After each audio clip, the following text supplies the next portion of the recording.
Okay, George Michael. Not to be confused with George Michaels, the longtime and dare I say legendary announcer on our sister station, Chime 96.7, who probably played this song a time or two. You know I love me some 1980s. I think it was a fantastic decade. Listening to a song like this, though, makes me wonder just a wee bit. This is what passed for a number one song back in 1988. It was on this day in 1988, in fact, that George Michael took Monkey to number one on the U.S. singles chart, and that was his 8th U.S. number one of the 1980s. Now, you might remember yesterday we started the show with Rhinestone Cowboy from Glenn Campbell, which was what we call a crossover hit, made the pop charts and the country charts simultaneously. They went to number one on both charts. And it was one of 6 songs, Rhinestone Cowboy was, back in 1975, that did cross over and go to number one on both charts. I asked you if you knew the other 5 artists and songs, which is a pretty tough trivia question, but I thought it would be fun to have a little trivia. This one's going to be a lot easier for you. I feel guilt from yesterday, okay? Monkey, George Michael, his 8th U.S. number one of the 1980s, which was beaten by only one other artist in the 1980s. Yeah, I know. I can hear you shouting it at your smart speaker or radio right now. If you want to drop me an email, mike@570news.com. Who was the artist of the 1980s that had more than 8 number one singles in the U.S., beating George Michael? I mean, who else could it have been except this particular artist? I'll give you the answer before 9:30, but you can shoot me an email. Stop yelling at your smart speaker. It's not the smart speaker's fault. Mike@570news.com. We have a mission today, okay? We're going to go on this mission together. Are you up for it? Your mission, should you choose to accept it. I think we should all today endeavor to be the young men that I encountered while out for a walk with Rosie the pandemic pup last evening. And by young men, I mean, they might have been 12, 13, could have been as young as 11, not entirely sure, but these were some young boys. But I'm referring to them as young men because of the way they conducted themselves. You see, Rosie and I, out for a nice, long evening walk. I love the long walks. It's harder. I feel all the guilt when the weather is so hot that I feel like a walk around the block is plenty for somebody wearing a fur coat all the time. But we got out for a longer walk last night. And, of course, Rosie being Rosie, noticed these young boys / men before I did, because Rosie loves all things with spinning wheels. And these wheels on these bicycles were spinning on the sidewalk behind us, catching Rosie's attention. Now, these young fellas were not going at any sort of breakneck speed. But as I said, they're adolescents, so it's not like they're on little tiny bikes with training wheels, right? So I'm on the sidewalk. I would prefer they were on the road, but look, I get it. You feel a little bit more comfortable on the sidewalk. I'm fine with that. I'm happy to share the space with you. And so Rosie and I kind of started making our way to one side, and sure enough, there was a driveway coming up, so I could just duck into the driveway, let these young men pass, because I didn't want to be in their way. They weren't making life difficult. They weren't buzzing by at a high rate of speed. And just as I'm moving into the driveway to allow more room for these young fellas, I hear one of them ring the bell on his bike to let me know, hey, we're coming. We're not coming in hot. We're not coming in fast. We're coming up behind you on the sidewalk. We see you, old man, walking dog, and we're going to let you know that we're coming in a very courteous and polite way. So there's the little ring of the bell on the bicycle. And as the boys went by, I said, thanks a lot, fellas. And they said, thank you. You're welcome. And they kept on riding along their merry way. We can do this. You see what these young men, whoever your parents are, have done a great job teaching you courtesy, common courtesy. You're on the sidewalk, share that sidewalk. You're on the road, share that road. use that little bell, use that horn if you have to in a very polite way, just to let other people know you're around, what you're doing. Use your turn signal, all kinds of different things. But this is the way we get along in a city full of people. If you want to be on the sidewalk, be on the sidewalk. Just be nice about it. I mean, the exact opposite happened just as we were ending our long walk last night, Rosie and I, and these two young fellas, they came barreling around the corner on the bike. And I was at an area where there was some shrubbery, and these kids, they had to bail. They had to go over the boulevard down onto the road. It was a very quiet street, but they were coming in hot. We're not focusing on them. We're focusing on the boys who demonstrated common courtesy to their fellow road user. This is our mission today. We can do this. We'll all just extend the courtesy that these young 11, 12, 13-year-old boys extended to me last evening. We're going to focus on the good, and we're going to be the good. We're going to accept this mission today. All right, let's get to your Farwell Show 5 for this Wednesday morning, the 27th of August. Number one, Prime Minister Mark Carney spent his morning touring a military base in Latvia, visiting Canadian troops who are stationed there as part of Canada's largest overseas mission with NATO. Canada is the leading nation for Operation Reassurance, a multinational deployment of troops meant to deter against Russian aggression in Europe's eastern flank. Carney announced yesterday that he will see to it that Operation Reassurance is extended for another 3 years to 2029. We're talking about Canada's role in Eastern Europe at 9:30 this morning. Number two, Air Canada flight attendants will begin voting today on their tentative agreement. And some analysts say that mounting discontent over the proposed wage packages could tip the vote against it. The new 4-year contract includes total pay raises of 16 to 20%. The proposed wage package now on the ballot in front of 10,000 flight attendants, while other items, including improvements to pensions, benefits, and compensation for some groundwork time, were finalized during a 9-hour overnight negotiation last Monday. Number three on your Farwell Show 5 this morning, 2 buildings in a heritage conservation district in Kitchener will be demolished to make way for supportive housing. The buildings on Roy Street, that's by the main branch of the Kitchener Public Library, are next to the parking lot for St. Andrew's Presbyterian Church, which is at Queen and Weber. Now, the church wants to build a 79-unit facility for parents and their adult children with developmental disabilities. The project will also include a commemoration plan to recognize the demolished buildings. Number 4, the Cambridge Food Bank launching today Food Forward, a new social enterprise offering hands-on food experiences for corporate and nonprofit groups, as well as individual culinary workshops for community members. The new project will strengthen local food security and foster community connection. Food Forward will officially launch this afternoon at an event at the Cambridge Food Bank on Ainslie Street. And number 5, on your Farwell Show 5 this morning, former Wilfrid Laurier University quarterback Taylor Elgersma has been waived by the Green Bay Packers. Elgersma led the Laurier Golden Hawks to the Vanier Cup last year and appeared in 3 preseason games with the NFL's Packers this year, completing 70% of his passes and throwing for 1 touchdown. Now, he may still end up on the Packers practice squad if he clears waivers.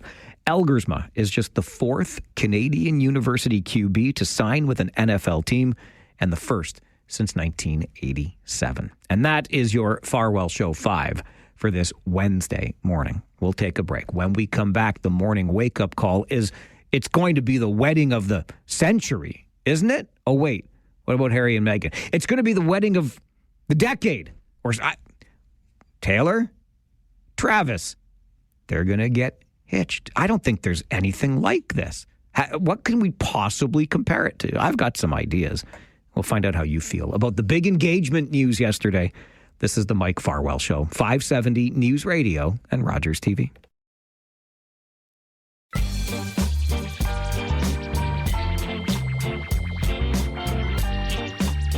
I was driving to a meeting after work yesterday and heard on the radio the news of the big engagement, apparently which happened a little while ago but was shared publicly on social media, because you know how it goes these days, right? If it's not on social media, it didn't happen. And when you live your life so publicly, of course, you are going to share with as many people as you can in the easiest way of doing that, which is posting to your millions of followers on social media that you are now engaged. So congratulations are in order to Taylor Swift and Travis Kelce. When I finished my meeting and got home and checked my phone, the breaking news alerts had flooded my inbox announcing the engagement. And I always find this an interesting point in the news business, if you will, because it's this sort of crossover from entertainment news into quote unquote real news, and where that line is, if that line even exists anymore. It started to blur quite some time ago, and I think it's completely erased now. This is a relationship that, whether you're supportive of it, whether you're sick of it, virtually everybody knew about, right? Because you've got a guy playing for one of the biggest teams in the National Football League, dating, hands down, the biggest pop star in the world today, and perhaps ever. I don't know.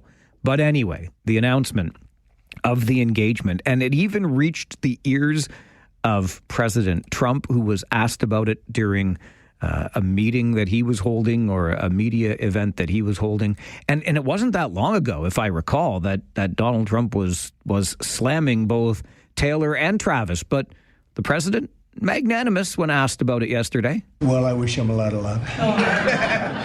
I think he's a great player. I think he's a great guy, and I think that she's a terrific person. So I wish them a lot of luck. He's a great player and a great guy. And did Donald Trump just say Taylor Swift is a terrific person? So there you go. How sincere that was, I'm not sure. But this is what we typically do when we get news like this. We wish the couple well, as do I. And I will admit, I talked about this with my beloved last night. It's got to be difficult because we all know about the honeymoon period that exists when one first falls in love. And I think that is amplified to the 10th, 20th, or maybe even 100th degree with this particular couple, because not only is it the honeymoon period of being in love, but you are probably at the peak of your celebrity, and everything is just so public, and there are so many people commenting and supporting, and eventually, like, this is a couple at the ripe age of 35. 50 years from now, and all of the years between now and them turning 85. They're going to have to deal with like real relationship and real life stuff. And when the lights get dimmed on the careers, things are going to be different. Then you're going to realize it's us in this. I wish them the very best too. I think it's been a great story. I really do. I've been trying to think of something that's even remotely comparable. My good friend Eric Alper, who knows music as well as anybody, wrote a blog post yesterday talking about musical power couples that we seem so attracted to, starting with Sonny and Cher. You can throw Beyonce and Jay-Z into that mix. Obviously, in this case, you have musician and athlete. I mean, what? Janet Jackson or Janet Jones and Wayne Gretzky, film star. In quotes, star. Janet Jones didn't have a whole huge Hollywood career, but then, of course, there was Wayne Gretzky, who was far superior athletically to Travis Kelce, at least in terms of his celebrity or his impact on the game, in my opinion, hockey versus football. Maybe Posh Spice and David Beckham. I don't know. And they're still going strong, as are Janet and Wayne. So I don't think it quite worked out for Sonny and Cher.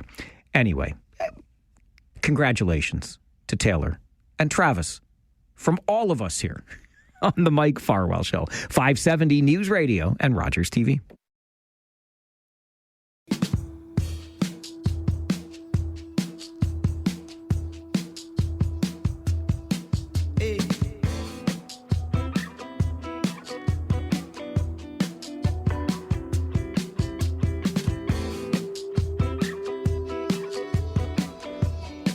I knew that you would know the answer to today's much easier trivia question connected to the song that we started the show with. Yesterday, Glenn Campbell and Rhinestone Cowboy, a song that crossed over, reaching number one on both the pop and country charts, was one of 6 songs back in 1975 that did the same thing, reached the top of both charts.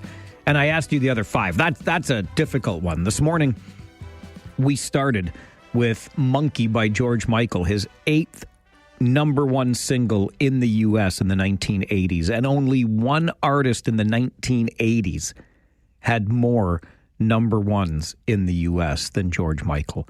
And, of course, our good friend Gary, Farwell's Force member number 41, sends an email to Mike at 570news.com, as does James. And both James and Gary knew the answer, of course, that you were shouting at your smart speaker or in the cabin of your vehicle, Michael Jackson, the only artist of the 1980s to have more number ones than the 8 number one songs in the U.S. that George Michael had. Monkey, the song that started the show today, one of those number ones for George Michael. So there you go. Thanks, Gary. Thanks, James. And thanks to each of you screaming at your listening device this morning. I could practically hear you coming through the speakers. It's an easy one. We all feel better now today. We're a bit smarter, or at least we feel that way. We're going to get even smarter with some help from our first guest today, talking about Canada and troops on the ground in Ukraine. Do we have the capacity? Do we have the resources to make this a reality?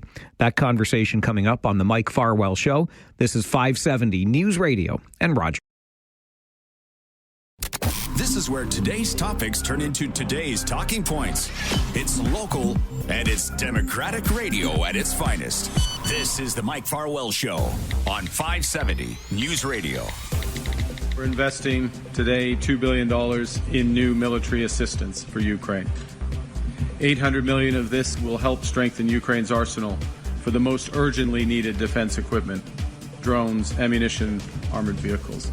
And we had a discussion today about specifying and targeting that assistance where it will have the greatest impact, and we will do so. As the President mentioned, we're proud to be the first non-European nation to participate in NATO's Pearl program, the package of the most urgently needed military assistance that will be delivered here next month. We are working through with our allies in Coalition of the Willing and with Ukraine, the modalities of those security guarantees on the land, in the air, and the sea, and I would not exclude the presence of troops.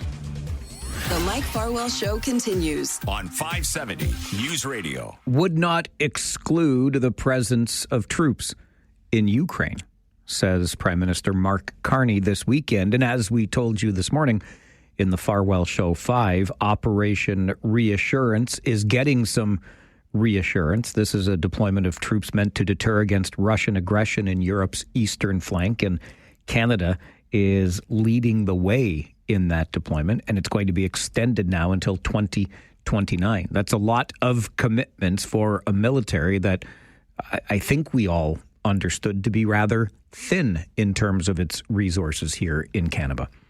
Stephen Seidman is Patterson Chair in International Affairs at Carleton University and joins us to talk about it. Stephen, good morning. Good morning. Is this realistic? Are these commitments realistic on the part of Canada? They're realistic as long as we understand what they're talking about. So we have 1,650 troops permanently or semi-permanently based in Latvia.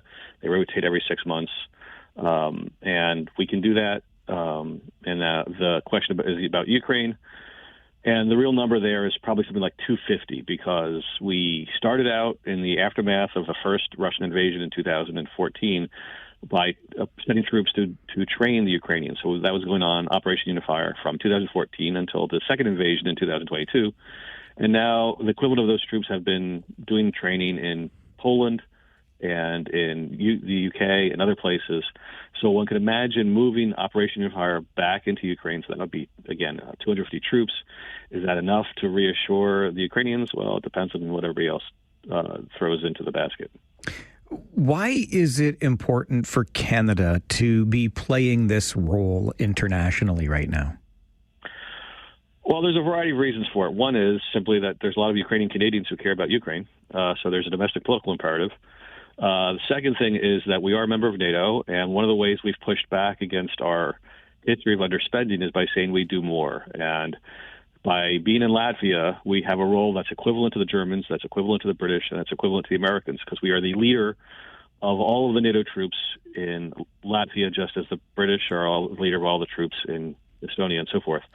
And so that gives us a higher threshold, and it gives us a better ability to bargain at NATO and, again, resist pressures about spending. I mean, we still get pushed around on that, but we do more than a lot of other allies. And we get influence in Europe. The Europeans recognize that Canada's there, and so we develop it's part of our having an influence and having better relations. And it's part of what we believe in. We believe in deterring aggression against our allies, and so we're doing something that matches our interests and our values. You mentioned that increase in spending more, which, of course, has been documented and promised by Prime Minister Carney.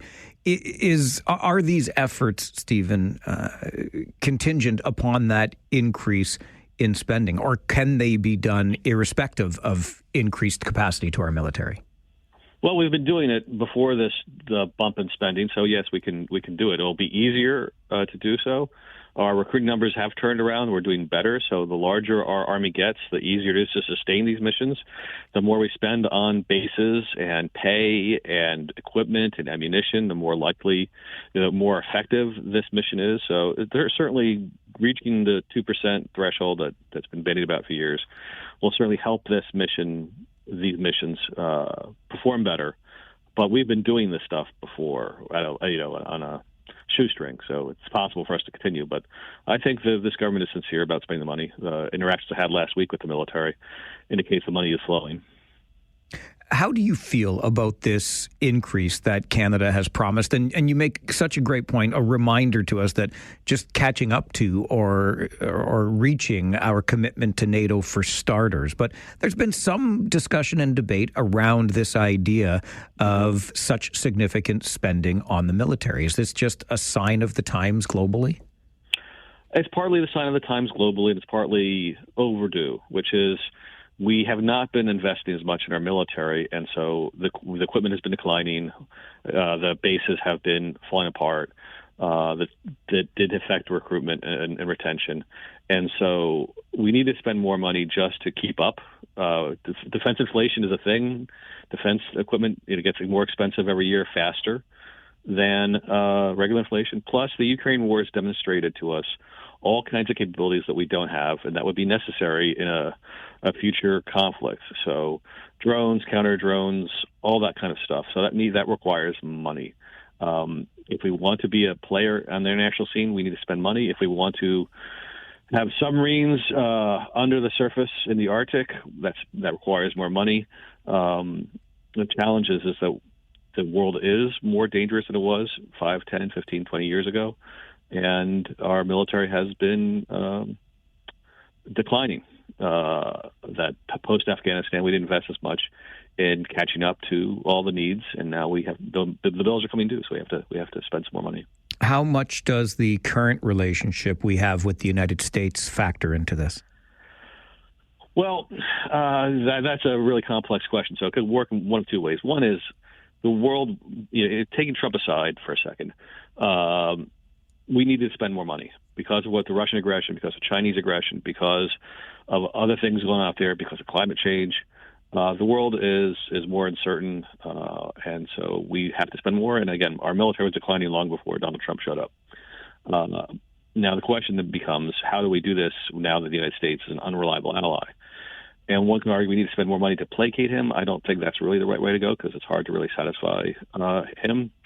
But we do need to have more independence from the United States and where we buy stuff, and have more capabilities so that way we can operate on our own when the Americans don't show up to help.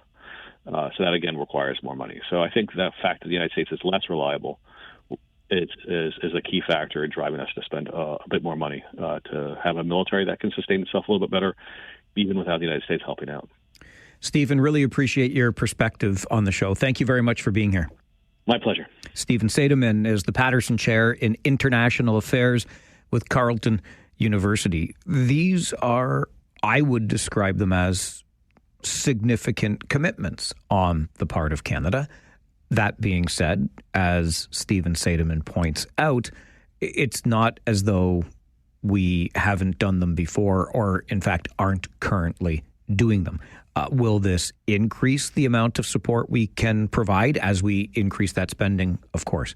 But really, Canada has already been doing this. It is now a commitment to perhaps even troops. It's a $2 billion package, as we learned over the weekend from Prime Minister Carney, for Ukraine. That could and probably likely include boots on the ground.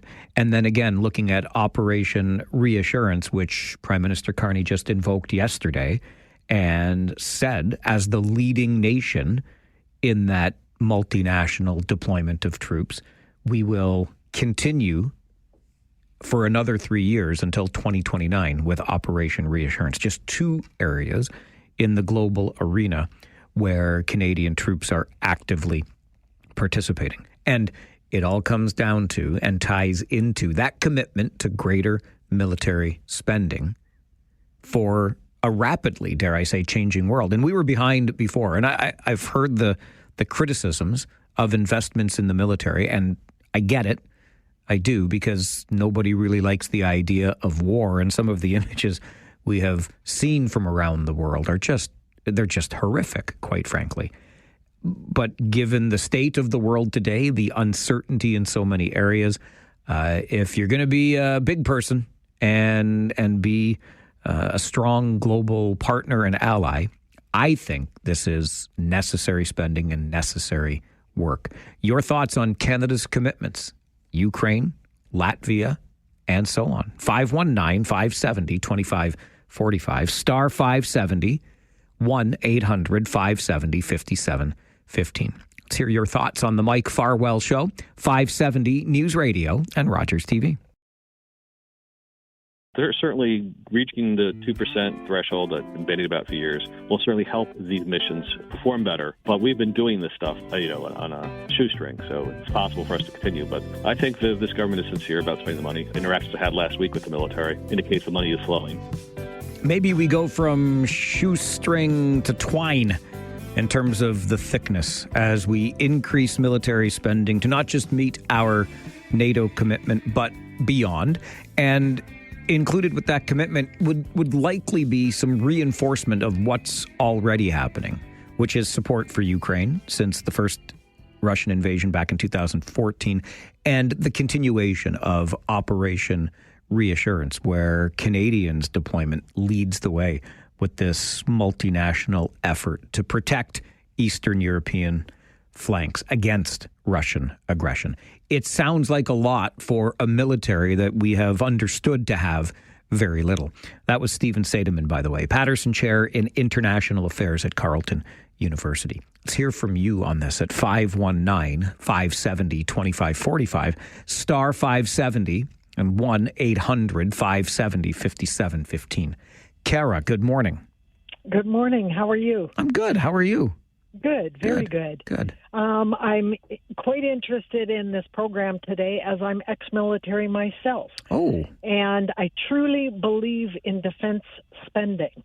I think that one thing that I remember from when I was in the 80s and 90s was the fact that we would, as a government, say, okay, we got new contracts coming, and they'd make a big splashy thing on TV about defense spending. But the only thing they didn't say was the fact that it takes 3-4 years to get these planes or to get the ship or to get whatever. And in the meanwhile, then they get voted out, and then the party that is now in cancels those contracts. And yet we have to fork out millions because of the cancellation and never got the product. So multiple missteps of finances drove me crazy when I was in. I was a supply tech. I remember one time I had to order a hammer, and it had to come from halfway across the country instead of the local home hardware. And I thought, this hammer should be made of gold because, like the misspending is just ridiculous.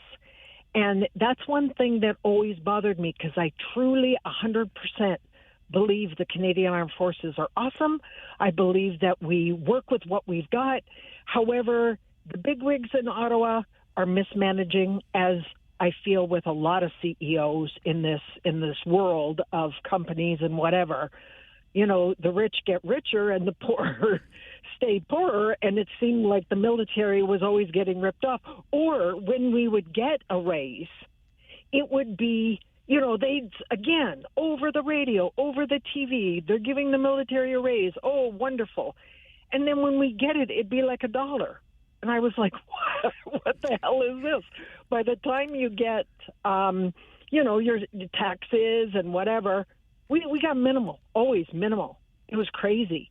And I thought, you know, the civilian population doesn't seem to understand what the military life is like, which is a very difficult life, but we choose to do it, and we're proud to do it. But on the other hand, like, I'm a conservative in the fact I want responsible spending, but on the other hand, I'm a bleeding heart liberal where I truly believe in helping others, like Ukraine. I have a Ukrainian background. So to me, that is very important. And for Putin to say that he doesn't want Ukraine in NATO because it's right on our border, well, that's garbage, because so is Finland, and so is Estonia, so is Latvia, so is Lithuania. They're all in NATO. And he can't use that as an excuse to say, oh, now Ukraine can't go into NATO. That's nuts. So anyhow, that's my point of view. Kara, I really appreciate you weighing in on this today, and thank you very much for your service. All right. Take care, and thanks again. You Bye. also. Bye-bye. Great to hear from you today. Ex-military. And on the point of those pay increases, turned out to be $1 for Kara. That's one of the ways and areas where we are increasing spending on our military quickly by increasing the pay. And we heard that announcement some weeks, if not a month or so ago now.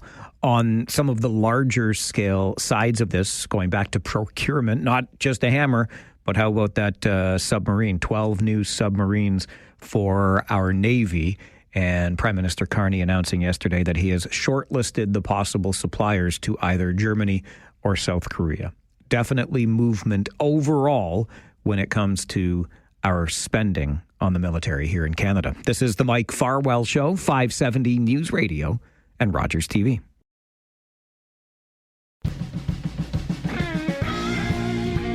It is a momentous day here at the radio station.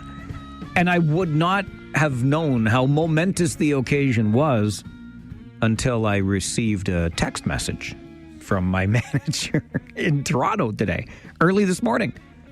And she sent a message congratulating me on my 18-year anniversary with this radio station and radio company. And it took me a moment.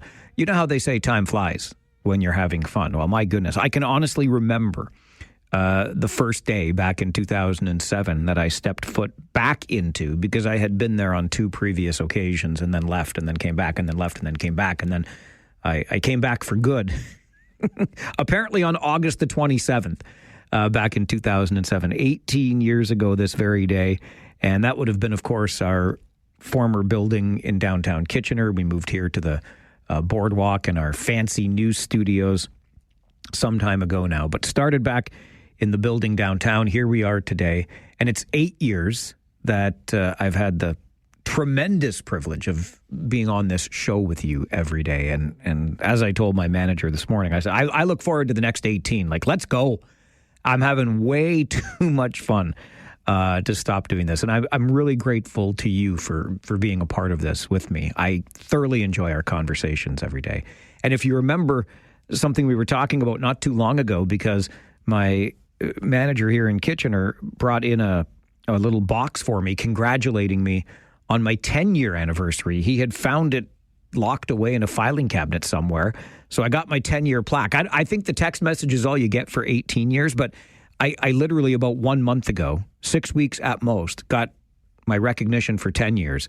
Now we're at 18. Those 8 years, let me tell you, they went pretty darn quick. This is the Mike Farwell Show, 570 News Radio and Rogers TV.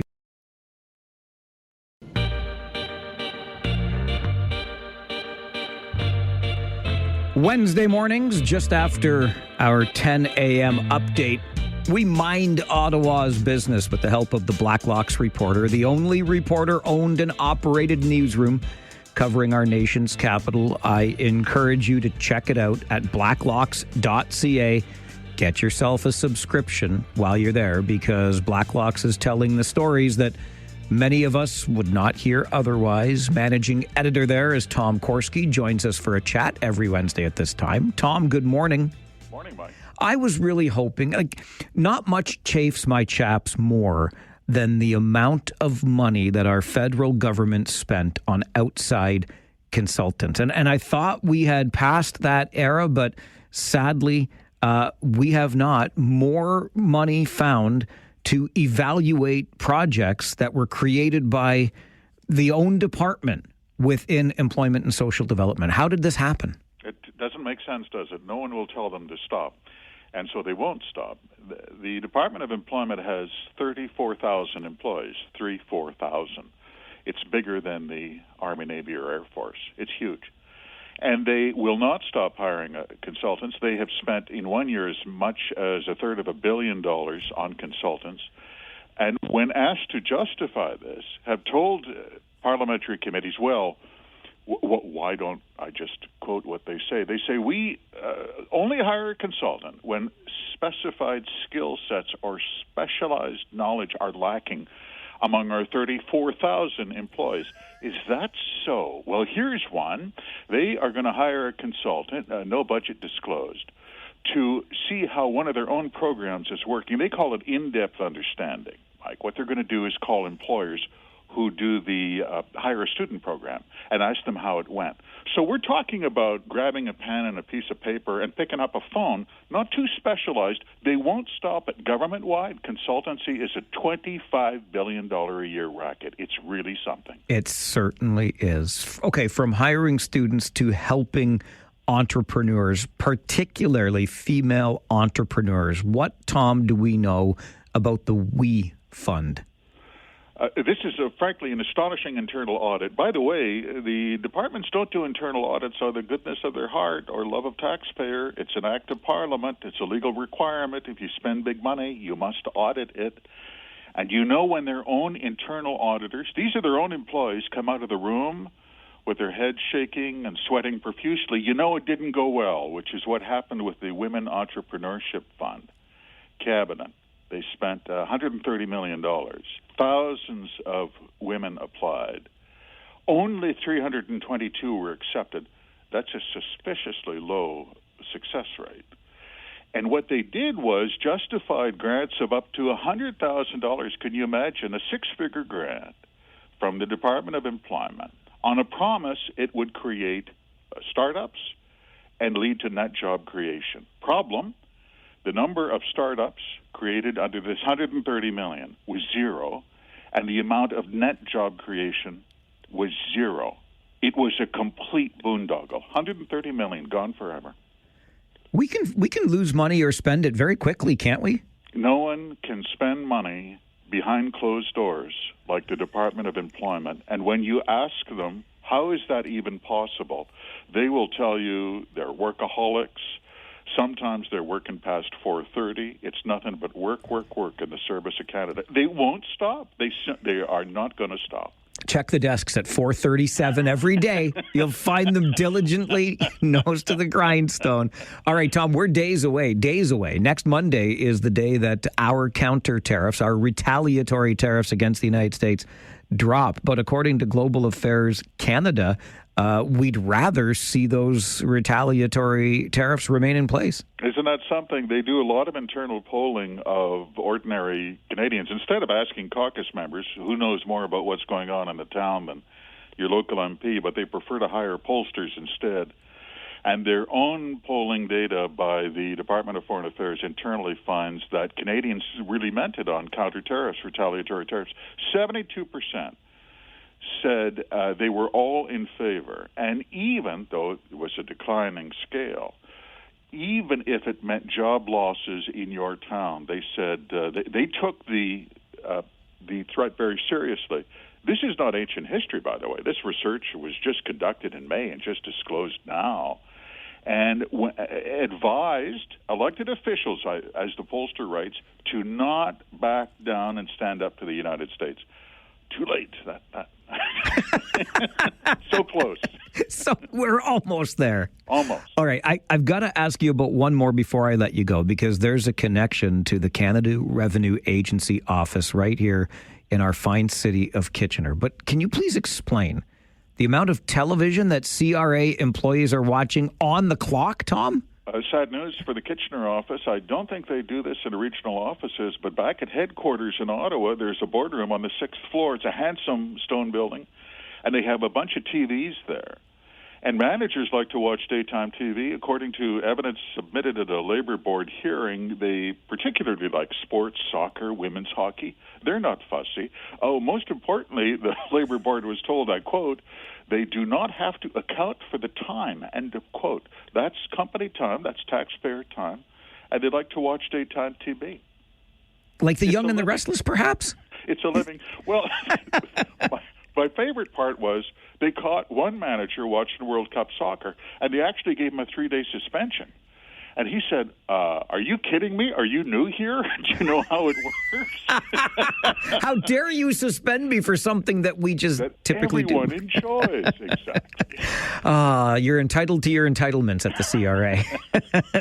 Tom, always enjoy the chats. Thank you. Thank you, Mike. Tom Korski is the managing editor with the Blacklocks Reporter, minding Ottawa's business, the only reporter-owned and operated newsroom covering our nation's capital, with neither politics nor punditry. I encourage you, check it out. Blacklocks.ca is the place to get your subscription, which is well worth the price. I do want to take a step further, because that last story about the Canada Revenue Agency and TV time while on the company clock, and in this case, as we understand it, if you are an employee of the federal government, your company clock is our company clock. We are paying for that time. But there was a manager at the CRA office in Kitchener who was indeed suspended for 3 days for watching a World Cup soccer match while at work. I find this interesting on so many levels because, in fact, the Labor Relations Board has sided with that employee.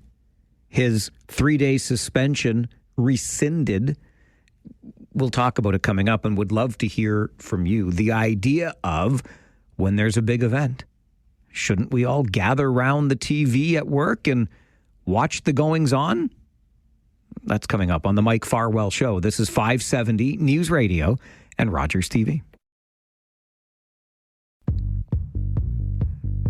I find this story so interesting, and it begs a bigger question, my answer to which might surprise you a little bit. But when it comes to watching TV at work, should one be allowed to do this?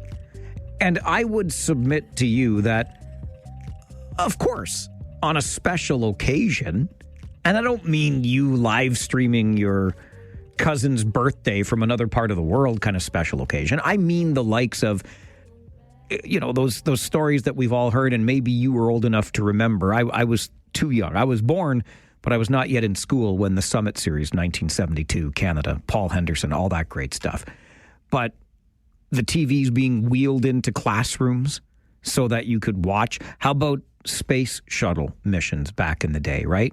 Classrooms would be filled and we would all gather around that TV rolled in on wheels so we could watch these things happen. I remember being at work and I wasn't in a radio station at the time on 9/11, and you know, some whispers started trickling through the building about the planes flying into the a building at first in New York, and I was working in an area of this building that had an editing suite. That was my job, and it had TVs, monitors attached to it. We could get cable, and next thing you know, people were coming into our office area to watch the TV that we had there, and everybody was kind of just all taken in by this this world event that was happening before our eyes. Surely, companies can make room for this sort of thing. But how about this story from a man who worked for the Canada Revenue Agency office right here in the city of Kitchener? You got to go back to 2018 when it was a World Cup semifinal match between England and Croatia, and this particular federal employee with the CRA wanted to watch that game. But you see, there were no TVs in the office here in Kitchener. As you heard Tom Korski allude to a moment ago, the act of congregating to watch TV at headquarters in Ottawa, well, that's kind of commonplace. But, and you're talking Olympic hockey and different things like that, right? The TVs would be on at head office. You watch. In Kitchener, no such options were available. So, guy brings in his own TV, sets it up with an antenna because there's no cable in the building, and he tunes it to the appropriate channel so that later that day, while at work, he can watch the World Cup match. The game was scheduled for 2 o'clock that afternoon, so he goes in, sets up the TV earlier in the day in a boardroom, gets it all set, checks to make sure it's working, and leaves. Puts a sign on the door, says this room is in use. Goes back to his desk. Later that afternoon, he's caught watching the game, given a finger wagging, a tongue lashing from his manager, and then suspended for 3 days. Well, wouldn't you know that the Industrial Relations Board has overturned that suspension. He's going to be paid the money that he was docked for the suspension because he says that his manager at the Canada Revenue Agency lied about his actions, saying that he had been sitting in that boardroom watching that soccer match for a full 30 minutes between 2 and 2:30. He said he had irrefutable proof that he was at his desk during that time. He only went into the boardroom around 2:50 in the afternoon, and it wasn't long after that the manager caught him. So the suspension overturned, the money refunded, and now the best part to me is this employee at the Canada Revenue Agency office in Kitchener wants an apology from the CRA for the way that it treated him. Unfortunately for this former employee, the Industrial Relations Board cannot, under its power, force the employer to issue the apology. So he's not going to get that. However, he did get back his 3 days. It's been wiped from his disciplinary record, and he was paid for those 3 days after having initially had his pay docked for that time. I find it so interesting, especially the fact that he's like, well, now I'm right. Now you have to apologize to me. But the Industrial Relations Board says, no, we can't. We can't do that. It's not within our power to do that. But it does bring up the bigger question of watching TV while at work. And I will say, I mentioned a moment ago, this might surprise you because you know me. I'm a bit of a hard ass. But of course, it's a World Cup game. Yes. Does it mean you stand around for 90 minutes or more? No. But can the big game be on in another room and maybe you go and poke your head in from time to time? Maybe you take your break and or lunch break in the room where the TV is? Of course we can do this. Can't we? We should be able to do something like this. I've told you before, I've got multiple monitors in my studio because it's kind of part of what we do around here. This show is televised as well as on the radio. And when my favorite tennis player, now retired, Roger Federer, was competing at Wimbledon or other tournaments, I would have half an eye on the tennis match and the rest of my attention on this talk show. And during commercial breaks, I might, for 30 seconds or more, watch, a few points in the tennis match. If it's a big game, if it's a big event, surely a little bit of TV at work isn't going to hurt anybody, is it? Or am I off base on this one? You can always tell me when I'm off base or on it. I mean, maybe you wanted to watch Jeff Hoffman blow that save for the Blue Jays last night. I don't know. This is the Mike Farwell Show. 570 News Radio and Rogers TV.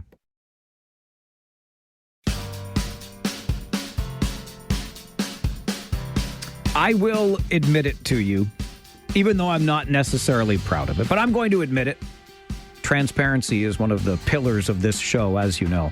And I came across the news from Kitchener City Council the other day that their City Hall Service Centre had received an innovation award at the recent Association of Municipalities of Ontario conference. And I thought, oh, okay, I mean, that's nice and everything, but, you know, more of a footnote than anything. You go ahead and pat yourself on the back with some award from the Association of Municipalities of Ontario. And that's all nice, but I kind of just glossed over it and moved on. And then wouldn't you know, on the same day I glossed over that little note from the city of Kitchener, I found myself at said City Hall Service Centre. And it's been a long time since I've been in City Hall for business like that. My work, my professional business takes me to all kinds of areas, mostly council chambers or the councillors or mayor's offices. But, you know, to do city work or conduct any business with the city, I hadn't been in that area since the desk for doing so was in a completely different area. So I walked in and I clearly looked a little bit confused. And this young man comes up and obviously saw my confusion and not only directed me to the new service center, but explained all about the service center to me as we were walking over, and then helped me get to the person that I needed to see in order to conduct my business. In case you hadn't heard, my beloved and I are going to officially make things official, and so we needed this thing called a marriage license. And I just got to say, it was customers. I don't even know who this guy was, to be honest with you. I mean, he must have been a city employee or maybe somebody that just knew City Hall really well and saw my look of confusion. But it couldn't have been more helpful. And then the lady who helped us process our application, equally helpful. This customer service was top notch. And I'm not saying that to try to curry favor with anyone. It truly was above and beyond exceptional customer service. So the next time I gloss over a headline like that, I'm actually going to think about the experience I had with that new service center at Kitchener City Hall. Incredible. So a job well done, a huge pat on the back, and whoever mystery man was that helped me in my confusion. He didn't have a name tag, didn't have a lanyard that I could see that identified him, but great customer service from Kitchener City Hall yesterday. And yes, now we're that much closer to making things officially official, my beloved and I. This is the Mike Farwell Show, 570 News Radio and Rogers TV.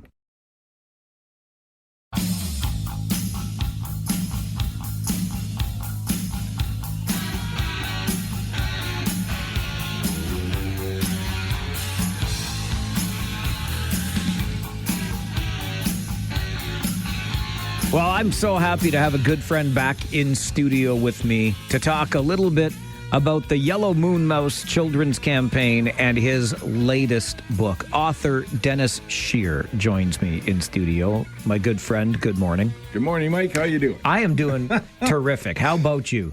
Well, I'm a little jet-lagged today. Jet-lagged? Aren't you boat-lagged? You were out on the water yesterday, weren't you? Yeah, it was a little choppy out there, a little rough, but I had a great time with my grandsons, Blake and Logan, and got a few fish and had a great day. That's perfect. Speaking of Blake and Logan, your latest book, Blake and Logan at the Farm. First of all, how many books in this series is it now for you? This is book number 7. We're on the works for book number 8 coming up now. No kidding, eh? Yeah. All right. Yeah. So how did Blake and Logan at the Farm come together? It was something I had to do because naturally, I do a lot of shows. And when I go to a lot of these events, I'm starting to get asked for tiny tot books. Because most of the books that we have now are for kids 6 to 10 years old, 11 years old, and a lot of people are asking for books for younger kids. And so I thought, okay, well, we got to do something here. And so put a little poem together, and we decided, okay, let's get these guys out on the farm and bring the kids through what happens on a farm and all the different aspects of that. And so we wrote the poem, and that's how this book derived, and it's actually selling at the shows about 10 to 1. Really? Yeah, it's the last show I was at, I think I sold about 50 books. And man, I'm telling you, I think about 20 of them were the farm books. So let's talk more about those shows, Dennis, because I follow you on social media. I see how busy you always are.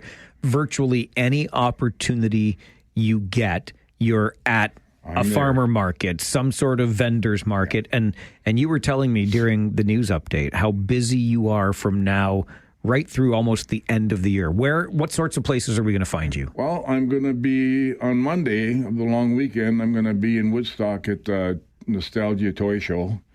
And then Thursday, Friday, Saturday, Sunday, I'll be at the Cambridge Fall Fair. I believe that. And then the next week, I'm at Farmers Market in Georgetown, as well as the following week.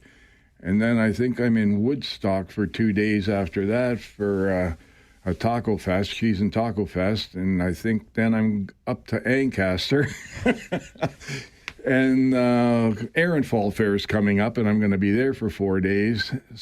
And then there's some Christmas markets in Burlington that I'm going to be doing with the Artisan Bazaar organization, and it just keeps going. It does, and this is like a second career for you, Dennis, as an author. How do you like it? Well, I don't know if it's a career.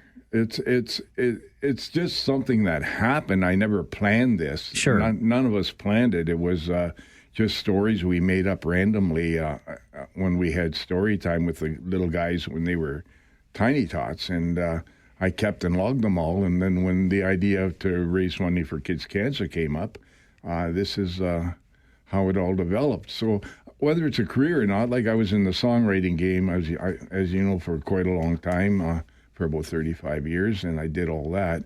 And I think that's where some of the writing derived from going through all of that. So, given the time that you invest in it, it certainly sounds like a career, but I know there is a passion behind it for sure. Passion. Absolutely. Yeah. Tell us more about the charity, Dennis. We raise money to support sick kids and fight childhood cancer, and 100% of the profits from the sale of these books goes to the various charities that are listed on our webpage. If you go to yellowmoonmousechildrenscampaign.com, you'll find us there, and you'll see all the books. You can buy them on our website, and like I said, 100%. All the money goes to the kids' cancer. yellowmoonmousechildrenscampaign.com, and I'm there right now. The book's very reasonably priced, terrific illustrations from Robin Baird Lewis, and you mentioned there's an 8th one already in the works? Yeah, Huddle in the Puddle. Huddle in the Puddle. It's coming up, and my illustrator is chewing at the bit to get this going, but it's going to take a little bit before we do that book. I've got 830 books I have to sell before we can do that book. And if we sell them books, and I want to put it out there, if you support us and buy these books now, $10,000 will go to kids' charity the minute we sell the 830 books. And I'm hoping by Christmas we can do that.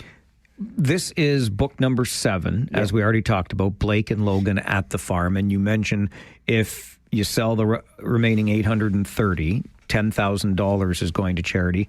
My charity, Farwell for Hire, has benefited from your generosity over the years. Any idea, Dennis, to date, how much you've been able to raise? Oh, boy. I think I'm in around, well, the first year we did it, with one book, we raised $3,000. Then it went up to the next 2 years, I think it was 4. So that's what, 8, 9, 11. Next 2 years was 10,000, 21.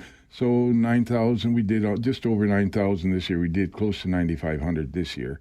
So I'm up close to $35,000 with selling the books. And it's a hard job selling books. Like 1%, when I go to a show, I'll sell to 1% or less of the people there. So if you get 6,000 people, I'm selling 75 books.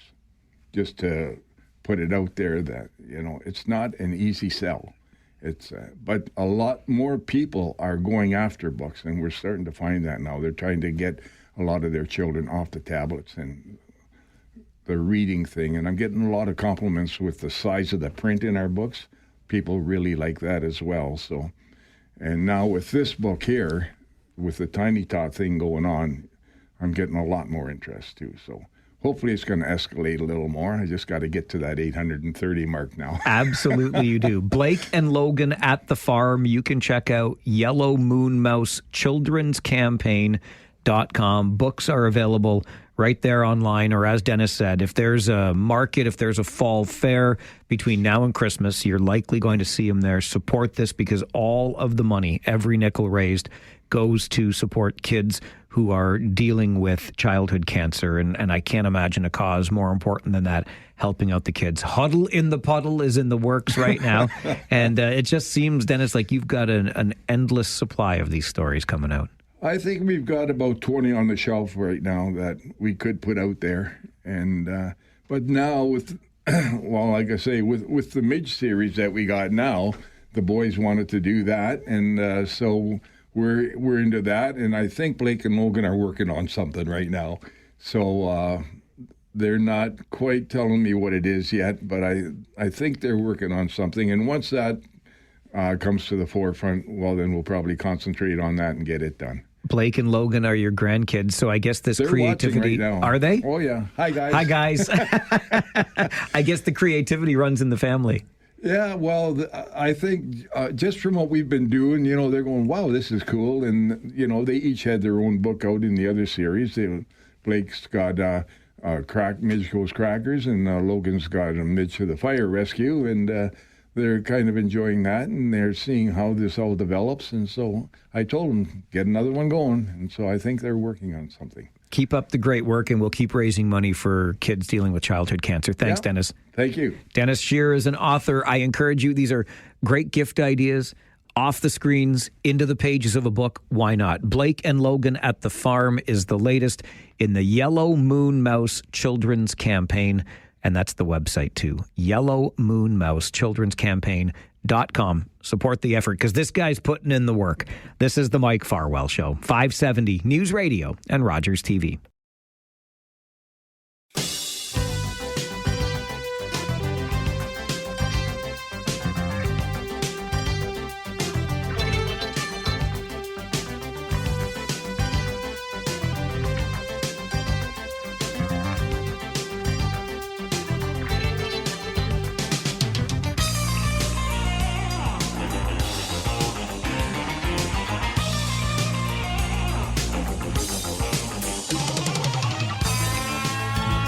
Just checking on the countdown for you, because, first of all, I don't want you to have to check for yourself. And it's always good reason to get excited. And I realized when I stepped out of the car this morning, or out of the house into the car, then out of the car and into the station, that it's basically fall already.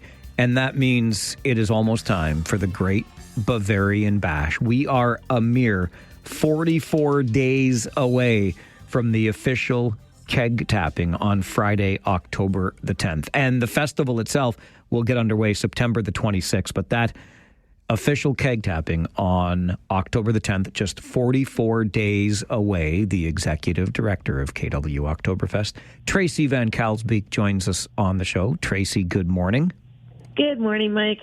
Along with counting down to that official keg tapping, boy, oh boy, you've got so many things going on. It seems like every day there's new information about what we're going to enjoy this year, including a Canadian music legend who's going to be headlining Willkommen, Platz. That's right. We've got Stephen Page joining us on Friday, October the 10th at our Circle K stage in downtown Kitchener to sing all of, the favorite iconic hits like Brian Wilson and my favorite, If I Had $1 Million, which I had to tell myself I can't sing it on the radio. Nobody wants to hear me sing. We're going to have to adjust that one for inflation, though, I think, Tracy. We're going to have to get him to do If I Had $1 Billion or something. I know. So many people have said that, and I think that's what it would be, if they were to rewrite that song today. This is, though, a real coup for KW Oktoberfest. And part of, with Stephen Page of the Bare Naked Ladies being the headliner, but so much more going on. On that day, we have the official keg tapping. Yep, absolutely, that day. And, for folks that, they make it an annual tradition to be able to come and see the official keg tapping, which, like you said, is 44 days and an hour away from where we are today. And, that's always fun. We're always joined every year by Walter Ostenak, which is amazing, the Polka King himself. Do you know he turns 90 this year? Oh, my 90 gosh. years old and still out there bringing the love of polka to the masses. It's amazing. We have the Watchmen that are joining us on, that's an iconic Canadian rock band, that's joining us on the Saturday night. And then we've got groups like UN Jefferson, and then Jessie T and all her friends, all her country friends are coming and joining us on the Sunday for Oktoberfest Goes Country again. I love it. And I noticed when I was reading this that my favorite four-letter word that starts with an F is all in caps just so it caught my attention and I didn't miss it. Free. Admission to these concerts is free. That's right. Mike, we've worked really, really hard to be able to bring Oktoberfest to our community and to our guests that are coming to visit us from all around the world and making it affordable for folks. And so everything that we're doing at the Willkommen Platz on Thanksgiving weekend in downtown Kitchener is free. You can show up and be part of the party, and you don't have to pay a red penny to be able to come in the doors. We're talking about being 44 days and 1 hour away from that official keg tapping on Friday, October the 10th. But really, Tracy, I get the sense that this festival, that our signature festival really in the region, has basically become a year-round endeavor, hasn't it? Well, that is through a lot of hard work of our team here and our volunteers. We love Oktoberfest and we live and breathe it every day, and we think that everybody else wants to too. So, it's been a lot of fun. I would say over this past year too, a lot of folks are thinking about Oktoberfest a lot. And so we're invited to come to conferences and big events, and we are asked to come and do a keg tapping and have Uncle Hans and, our new board president, Chef D, and our ambassador.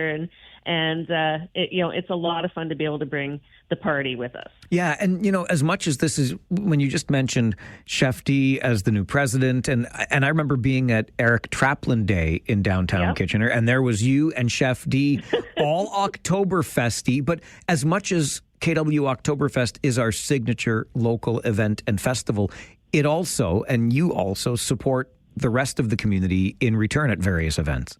We sure do. We actually have an initiative, Oktoberfest Cares, where we have partnered with lots of other different organizations and groups in the community, and they use Oktoberfest as a platform to showcase the work that they're doing. A great example, I would say, one that we run during the festival is the Uncle Hans Food Drive. And so we partner with some other folks like Grand River Transit, the Kitchener Rangers, CTV, and a bunch of other folks to be able to run that food drive and set up in different areas around town. And then also it's part of the parade as well. So that's a really great way for the food bank to be able to get donations, whether they're monetary or, cans and all of that kind of stuff too. So it's, we do support a lot of other organizations and a lot of other initiatives throughout the year. Tracy, love the work that you do, and I know we'll be seeing a lot of each other in the next 44 days or so, but keep it up, and thanks for joining the show this morning. We will, too. Thank you so much, Mike. Thanks for having me on. Anytime at all. Take care.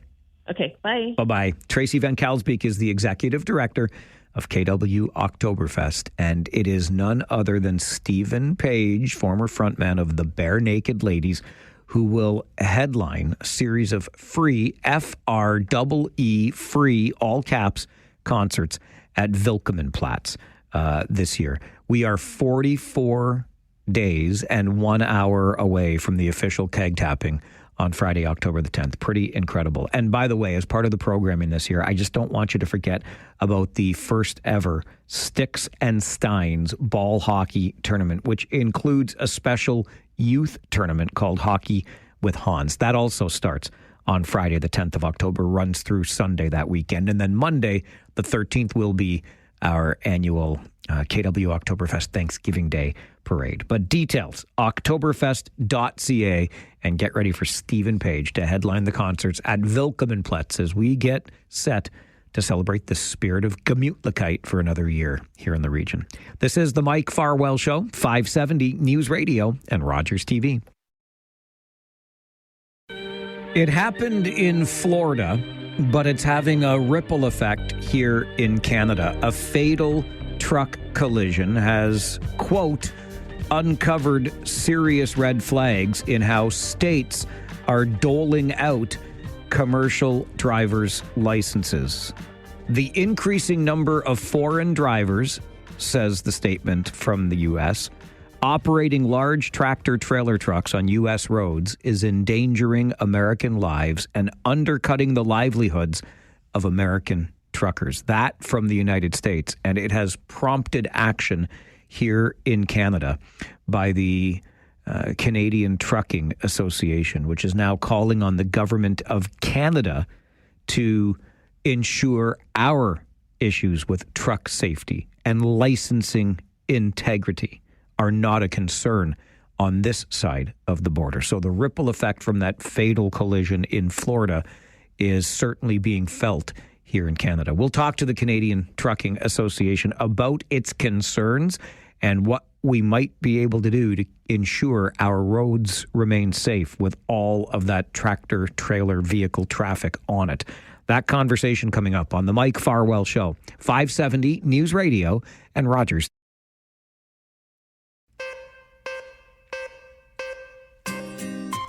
Anyone who has driven a 400 series highway in Ontario recognizes that there is more truck traffic than ever on our roads. How do we ensure that our roads remain safe even in the face of this increasing volume of truck traffic? Stephen Lakowski is the president and CEO of the Canadian Trucking Alliance, joins us this morning for a conversation. Stephen, good morning. Good morning, Mike. Thanks for having me on the air. Well, thanks very much for making the time to talk about an issue that I know is so important to so many, not least of which, of course, would be you. But let's go back to the crash in Florida earlier this week and the comments following it about, red flags when it comes to how licenses are handed out, et cetera. When you hear of collisions like that and the following comments, what do you think? Well, and specifically related to this collision that everyone's talking about in Florida, what we've said to Canadian and U.S. officials that this should serve as a wake-up call. And the wake-up call should be the focus on the carrier community. The owner of that trucking company, which we believe is White Hawk Carriers, there's been some analysis done in the United States, and it clearly shows that this carrier, like way too many carriers in Canada and in Ontario, operate on a model where they're dedicated not to safety, but to cutting corners. And they're using different schemes to basically make money and put highway safety at serious risk. So if they're cutting those corners, essentially, Stephen, are we talking about putting drivers onto the road, issuing licenses to those drivers if they have not been properly trained? So, I want to back up. The majority of trucking companies in your listenership are dedicated to highway safety. They inspect their vehicles, and they hire drivers only. They'll let parked trucks sit unless they can put a safe driver in behind those wheels. Unfortunately, today in Ontario and across Canada, way too many owners are in this business, not for safety. They could care less about how safe the driver is, and in fact, in some cases, manipulate the system to put a driver in behind the wheel that is unsafe because they can pay them less. And what is causing is the crisis that we're seeing.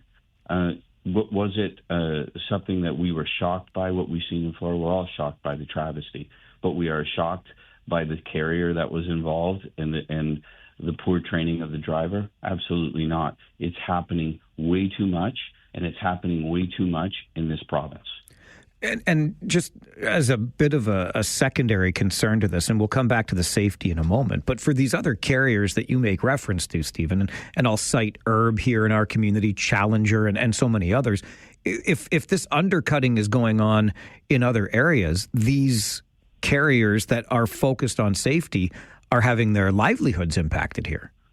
Not just their livelihoods impacted, but more and more companies across this province that do things the right way are having to make a decision: shut the door, or do it the unsafe or unscrupulous way. And the good companies are shutting their doors, And the sad thing about it is that we need governments at the federal and provincial level to respond to this crisis. In Ontario, we're starting to see that response at the scale and roadside, but it needs to be stepped up a lot more. And at the federal level, even more so. Okay, so what does that look like, Stephen? How do we combat this? So 24/7 scales, meaning that as your listenership drives down the road, you see where the trucks are being pulled over. Those scale stations need to be open up 24/7. At those scale stations, you need not just MTO, you need the OPP, you need the RCMP, you need labor authorities from both the province and the federal government, and you need tax authorities. It's a multi-pronged approach. And with regards to the carriers themselves, Mike, the vast majority of trucking companies in Ontario and across Canada, it's not just Ontario, I want to make that very clear. You just go down and you get a license. Probably 70 to 80% of the trucking companies are referred to as satisfactory and audited. What does that mean? That means they've been given a license and no one from a safety standpoint has ever audited their facilities to ensure that they're doing their job. And that has to end. If we started making sure, just like when you're walking to a restaurant, you see that little green check mark and says, hey, we've checked these people out. We need to bring this into trucking. No trucking company can operate in this province without being audited on a regular basis. We can no longer trust that the companies are going to do the right thing. In fact, you need to take the opposite approach. It's a sad thing for me to say as the leader of the industry, but it's the reality. We need to bring this under control, and we need to get more resources. Now, the government of Ontario has launched Operation Deterrence. They are the leader right now in this country with regards to doing things at roadside. It's just that we need our leadership to go to the next level. Would these improvements and enhancements to safety here in Ontario, Stephen, also apply, because we're talking about this case in Florida and the carrier who may have been using unscrupulous means to put drivers on the road? What about those drivers that cross the border from the U.S. into Canada? Would our new enforcement initiatives catch those drivers? Well, from a roadside audit, absolutely. There are agreements between provinces and states to share safety information. But what we can do in this province is be the leader. Ontario has always been the leader and continues to be the leader in truck safety. We also happen to be the capital of trucking in Canada, quite frankly, almost in North America. What we need to do is understand what we're dealing with and take it to the next level. This government has been committed to dealing with the issues in the trucking industry. It's just that we need a heck of a lot more resources to tackle this problem. It's not a small problem, it's a big problem, and the resources and dedication have to match that from both industry and government. I mentioned at the beginning of this conversation, Stephen, that anybody who's driven a 400 series highway in Ontario recognizes the volume of transport truck traffic. What would your message be to those drivers in smaller four-wheeled vehicles about the relative safety of our highways in Ontario today? We are concerned as an industry that highway safety is going in the wrong direction. We have a plan of how to correct that. We need to implement it. And I can assure the people listening to this that the Ontario Trucking Association and its members are committed to that. They're committed to making sure that when they operate on the road, that everyone that shares the road does it in a safe manner. Now what we need to do, and the message to the motoring public, is to work with the industry, work with the government, is to get those members in our industry that are not committed to truck safety to make a decision. Get safe or get off the road. Stephen, really appreciate your time on the show today. Thank you very much for being here. No, thank you for the opportunity. You have a wonderful day. You too. Bye now. Stephen Lakowski is the president and CEO of the Canadian Trucking Alliance, also heads up the Ontario Trucking Association, and I think puts it pretty plainly in that last comment. Highway safety is headed in the wrong direction here in Ontario. What's your experience on those highways in Ontario. 401, 427, 400, QEW, 402. Take your pick. There was a driver actually from Kitchener pulled over and charged on the 402, a transport truck driver, for driving too slow the other day. Would love to get your perspective on this. And I know some of you are at the wheel of one of those 18-wheelers right now. Well, let me know. Would love to know your experience and what you went through to get behind the wheel of that transport truck. This is the Mike Farwell Show. We'll take your calls next on 570 News Radio and Rogers TV. Unfortunately, today in Ontario and across Canada, way too many owners are in this business. They could care less about how safe the driver is, and in fact, in some cases, manipulate the system to put a driver in behind the wheel that is unsafe because they can pay them less. And what that is causing is the crisis that we're seeing. It's happening way too much, and it's happening way too much in this province. Stephen Lakowski is the president and CEO of the Canadian Trucking Alliance. A fatal crash several days ago in the state of Florida has reignited the conversation about how licenses for commercial drivers are being doled out and the safety measures that need to be implemented. Quickly, a couple of emails, one from Lynn to Mike at 570news.com. Why does it take the United States to finally open our eyes to the truck problem in Canada? And I think Lynn, and then Sean's email also to Mike at 570news.com says this is not a new issue. And Sean quite accurately documents previous news coverage on this. This is my point to Lynn. It's not taking the U.S. to open our eyes to this. It's taking what happened in the U.S. to remind our legislators that we need to do something here. Otherwise, what happened in the U.S. is going to happen here or happen here more often. That's the thing here. So we're using the story as a means of talking about this again and reminding folks of the dangers. The Canadian Trucking Association has been at this, has been beating this drum for a while now. Let's go to the phones here from you. Alex, good morning. Yeah, good morning. This is a long, ongoing issue. There's one place I go to fairly regular. The receiving docks are the easiest. I mean, I could back the truck up, no problem. It's every couple of days there's a guy in there, and they're half an hour to try and back up a truck. Sometimes other drivers will back it up for them. That's how bad it is. Like, it's bad. And W5, I think it was, just did a undercover on this, I don't know, the last couple of months. And they're buying the licenses. They're buying them. They're not being trained. They're buying them. You drive on the 401. I don't know how many times I see transport trucks in the fast lane now, which is a huge fine, right? The guy that killed the hockey team out west, that's what that was. There should have been outrage then. There wasn't. I don't know why, but there wasn't. Oh, I think there was outrage, but it tends to go away after a while. Right, but here's the thing. So down in the States, they're not just going after the truck driver. They're going after the company. And who issued him the license. They're going after all that stuff. Who did his training? We should have done that here at the time. We did not. I was calling for it at the time, but we did not.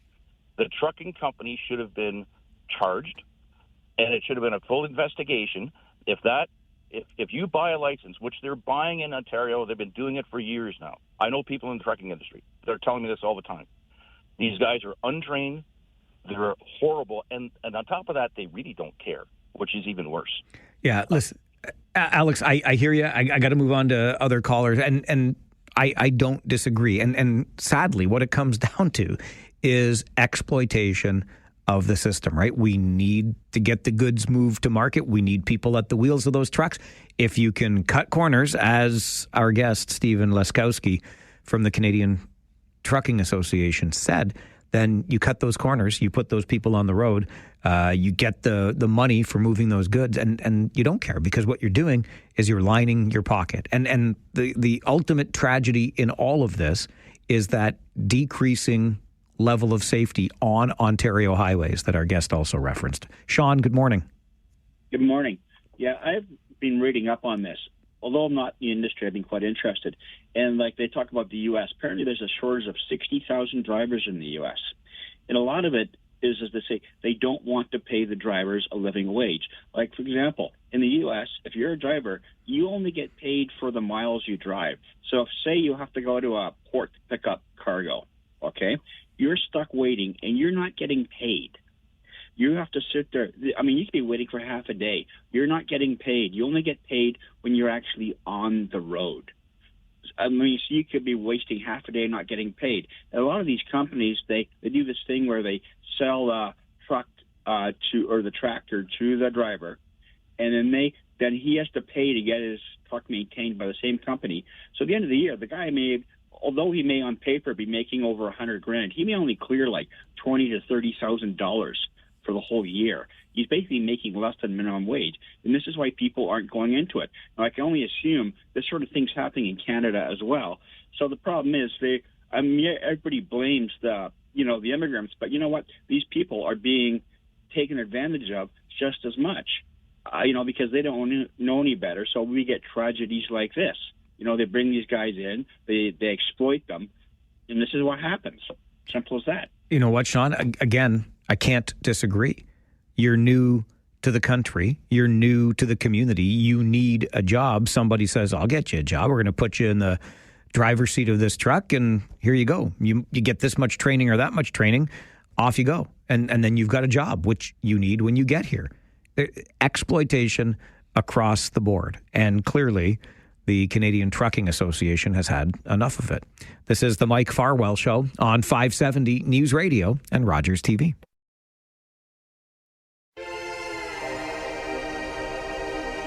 Maybe what needs to happen for those trucking companies that just sell licenses or put onto the road drivers who are poorly trained, maybe what needs to happen is just a good old-fashioned caning. How about that? I couldn't resist sharing the story out of Indonesia that I read this morning. I won't try to pronounce the name of the province, which is conservative-leaning, where this occurred. But a couple of men accused or convicted in a Sharia court of violating Islamic law by hugging and kissing, which the court ruled could lead to banned sexual relations. So these two men were among a group that was publicly caned. About 100 people show up to watch these men get whipped across their backs with a cane dozens of times. Those doing the caning wear robes and hoods, and this is not an uncommon practice in this particular province in Indonesia, which allows for up to 100 lashes for various morality offenses, including gay sex, sex between unmarried people, gambling, drinking alcohol, women who wear clothes that are too tight, and men who do not attend their prayers on Friday. All of those morality offenses could lead one to be subjected to up to 100 lashes with a cane in the old public square in this particular province of Indonesia. And you think we're too soft on crime around here, right? All right, we're going to get you to the 570 News Center for an update. And then it's Wednesday morning, and that means Rob Deutschman joins us for a little bit of political R&D. Rob has encampments on his mind, much as I'm sure you do as well. And we'll talk about them next on the Mike Farwell Show. This is 570 News Radio and Rogers TV.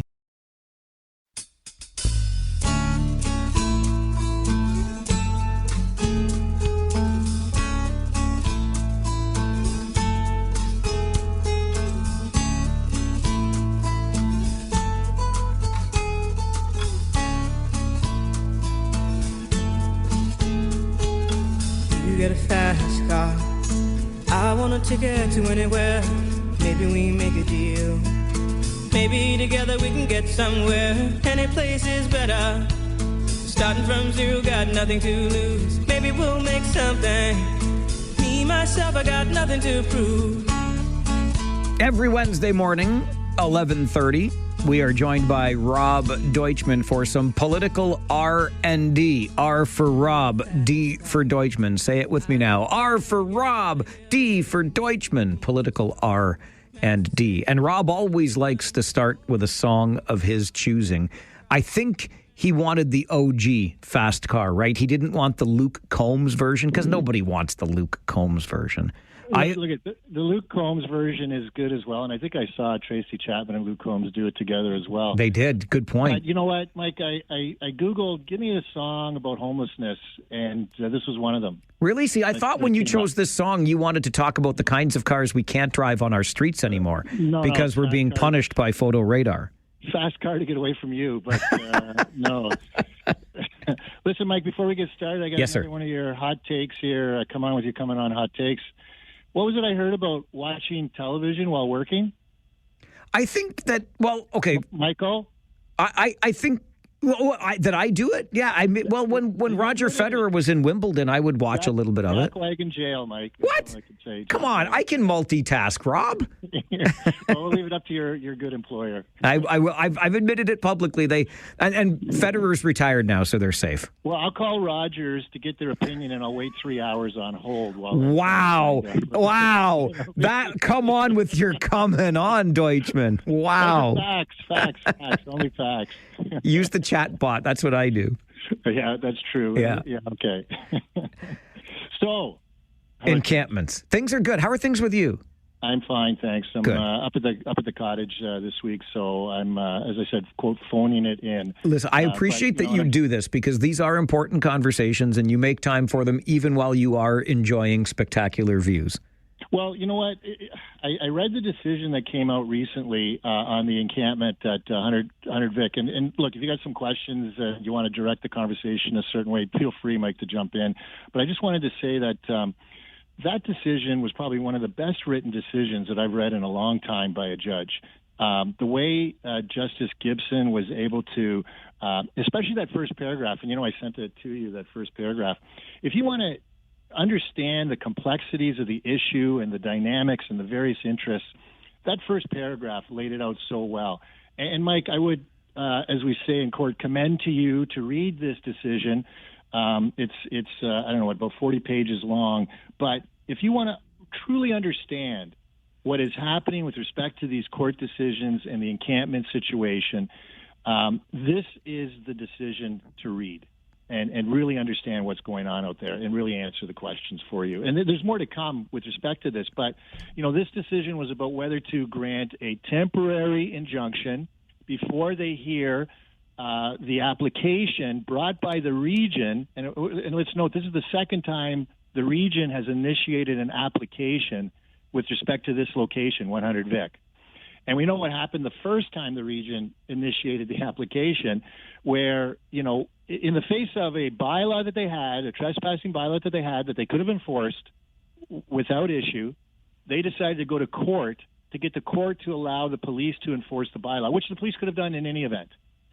And so what happened was we ended up with what we all call the Valente decision, Justice Valente. This matter now was put in front of him by the region, whether they could whether they could remove people who were camping on this site owned by the region. And Justice Valente received argument from both sides, the other side saying this is a charter issue. And the side I'm talking about is the local Waterloo Regional Community Legal Services acting on behalf of homeless people, saying that this is a charter issue, which had already been decided in other jurisdictions that it is, in fact, a charter decision under Section 7, right to life, liberty, and safety of the person, which we as Canadians have adopted, the Charter of Rights and Freedoms. I think we all appreciate the Charter and recognize that it applies to all citizens. It's worth noting that Valente decision was just cited again this week at Chatham Council, where they also have decided we cannot remove people from encampments. Right. So it's interesting. And I'll just share a little anecdote about that. So when I first got elected, we were in the middle of, this is back in 22. The region had already started its application. And Mike, you and I were on the radio prior to all of that talking about it. And I couldn't understand why, because the region at first was fine to let the people stay, and then suddenly they wanted to evict them, and then this brought about the whole situation. And the region decided to go to court on this issue. I think... But I just want to say, the lawyer at the time for the region I had a chat with him, was of the view that this was going to be a precedent-setting decision that I think he felt was going to be in favor of the municipality and that other municipalities could look to use. And what happens? And we say this all the time. As you know, I'm a lawyer. And we always say, we win the cases we think we're going to lose, and we lose the cases we think we're going to win. It's a very common phrase in law because you never know what's going to happen when you put something in front of a judge or a jury. And in this case, Justice Valente came down on the side of the people, the residents that were living on that land, saying, no, you cannot move them unless you can show us that you have accessible shelters sufficient to cover these people. And what's happened over that period of time? Well, the situation's got it worse. But let's talk about this. Was it Chatham, or where was it, Mike? Just this week it was Chatham.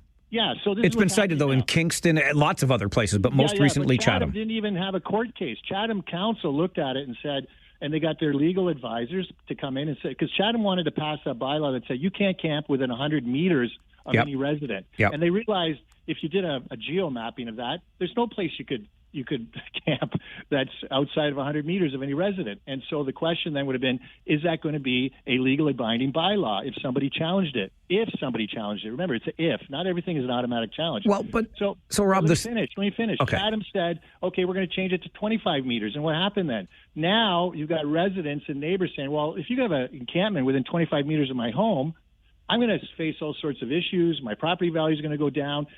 This is akin to the situation we had at the King Street shelter. And how do you fit a facility within an existing neighborhood, and what do you have to do? The region's learned a lot of lessons from that time. But, we just saw a recent story about the Edith McIntosh building over on Sterling. If you saw the article or the story about keying of cars in the neighborhood. And that neighborhood is pointing to that facility as a problem since it got brought in. This is a huge issue, problematic everywhere, and it's going to take a lot to try and solve. Try how you integrate this situation with residents and everyone else, the different residents, people that are living in homes, people that are living in camps, because we don't have supportive housing, we don't have the facilities, we're losing shelter space, we're not building fast enough.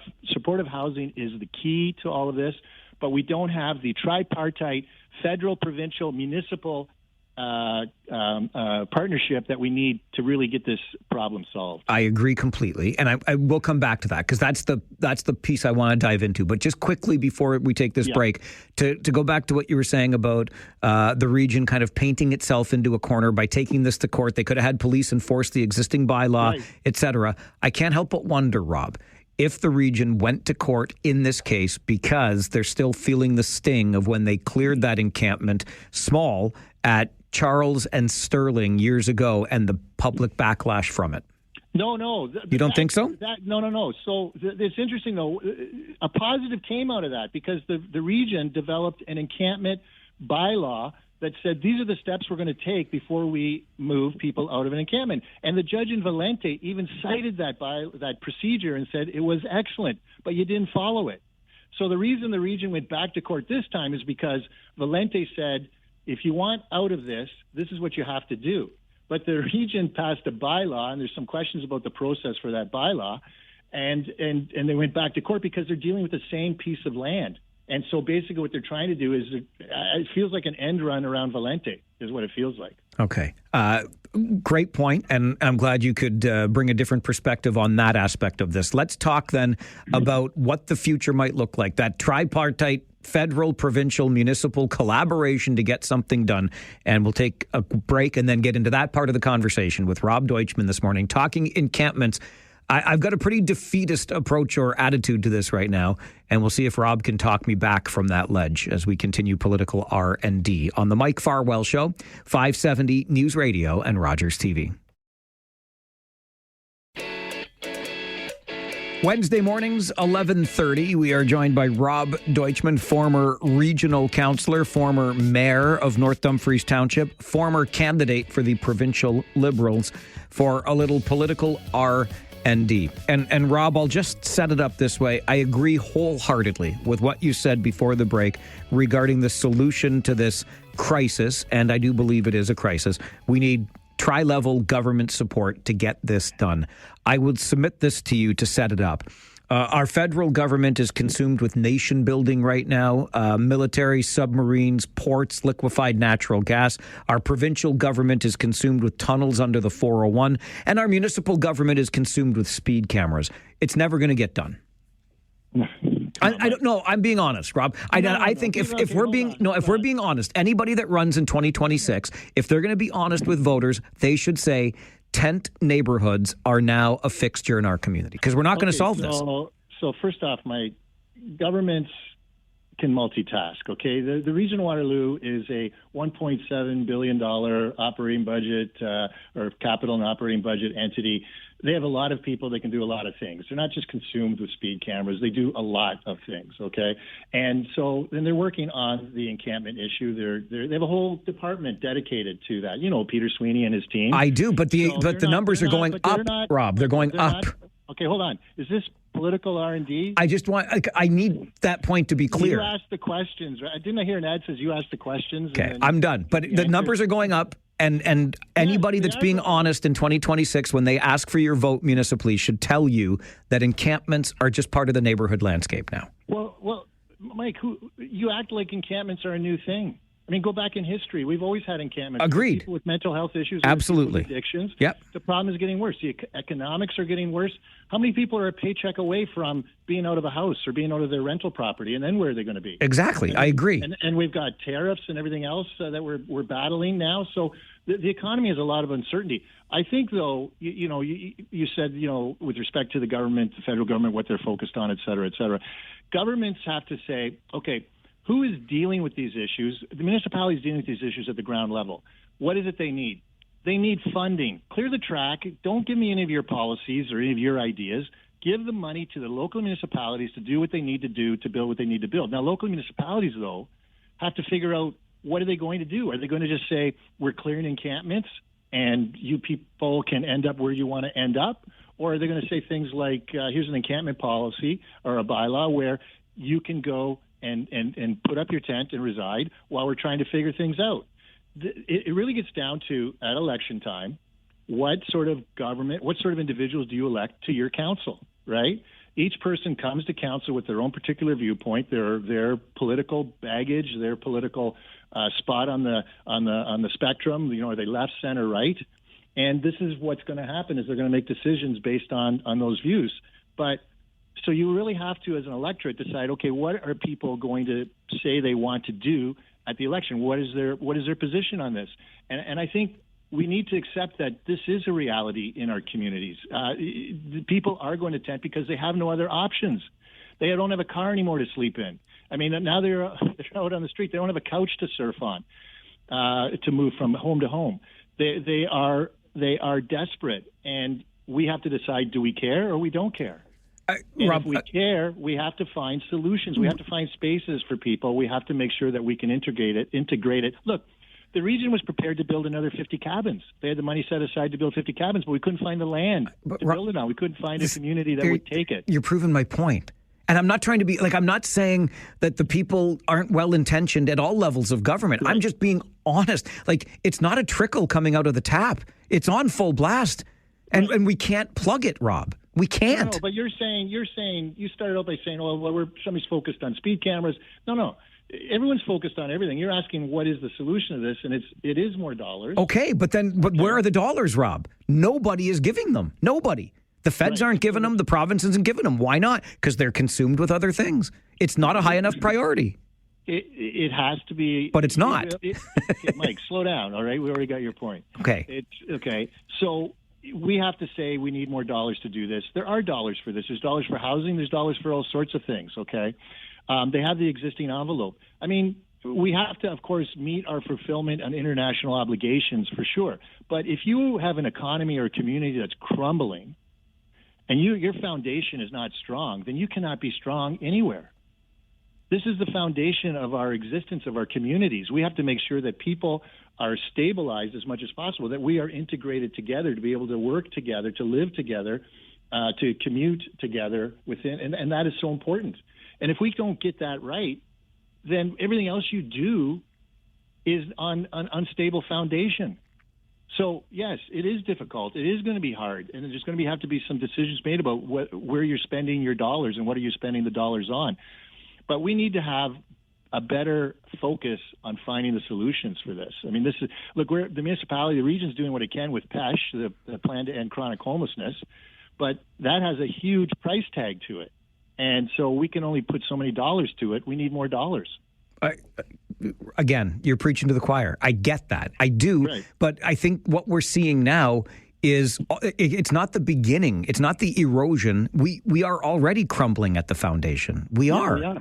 Yeah, I agree. So this is where I think, and get ready. I'm giving you the inside scoop on my column next week for the Waterloo Region Record, because I'm diving in, Rob, because and I don't mean to be defeatist, but that's just the God's honest truth. I read your columns, Mike. I don't think you listen to me when you listen to your column.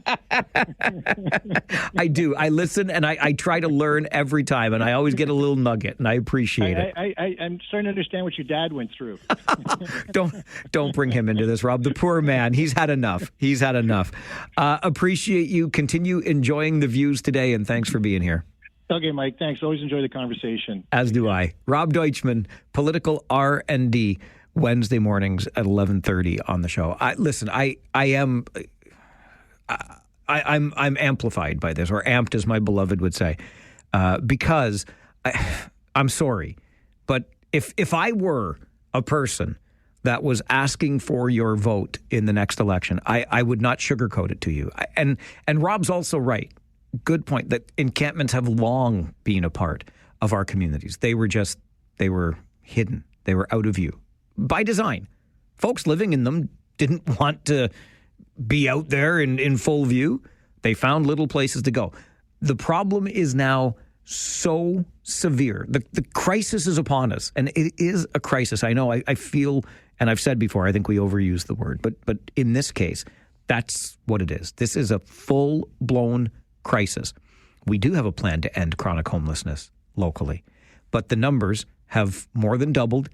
From one point in time count to the next, we have about 2,400 people just in this region living chronically homeless. I know folks are working hard on this, but unfortunately, the problem is way ahead of us. And so, if we're trying to meet the individual needs of each of these 2,400 people just here, and then the 24,000 probably in Toronto, I don't know the numbers in Toronto, but you get what I mean. It's just magnitudes of the problem in other communities.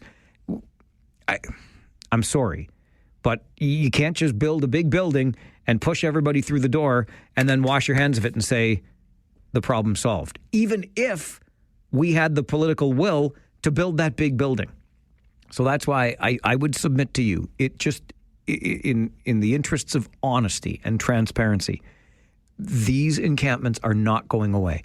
It doesn't make the people living in them bad. It doesn't make the people trying to solve the problem ill-intentioned. It's just, I don't see a different way around the numbers. And I'm sorry to be defeatist, and I'm going to leave you on that note as we take a break on the Mike Farwell Show, 570 News Radio and Rogers TV. Did I strike a chord with that defeatist attitude towards the encampment issue? I'm sorry. Listen, if you could please, because I talk too much, I'm sorry for that. It is a talk show. But my frustration got the better of me. If you can hold your water for just a moment, I'm going to get you an update from the 570 News Center, and then it's talkback time. And I promise I'll start right with your calls, with the chord I struck on encampments and anything else you want to talk about. Hang in there, please. Just be patient. On the Mike Farwell Show, 570 News Radio, Rogers TV. Take out the papers and the trash, or you don't get no spending cash. If you don't scrub that kitchen floor, you ain't gonna rock and roll no more. Yakety yak. Don't talk back. Just finish cleaning up your room. Let's see that dust fly with that broom.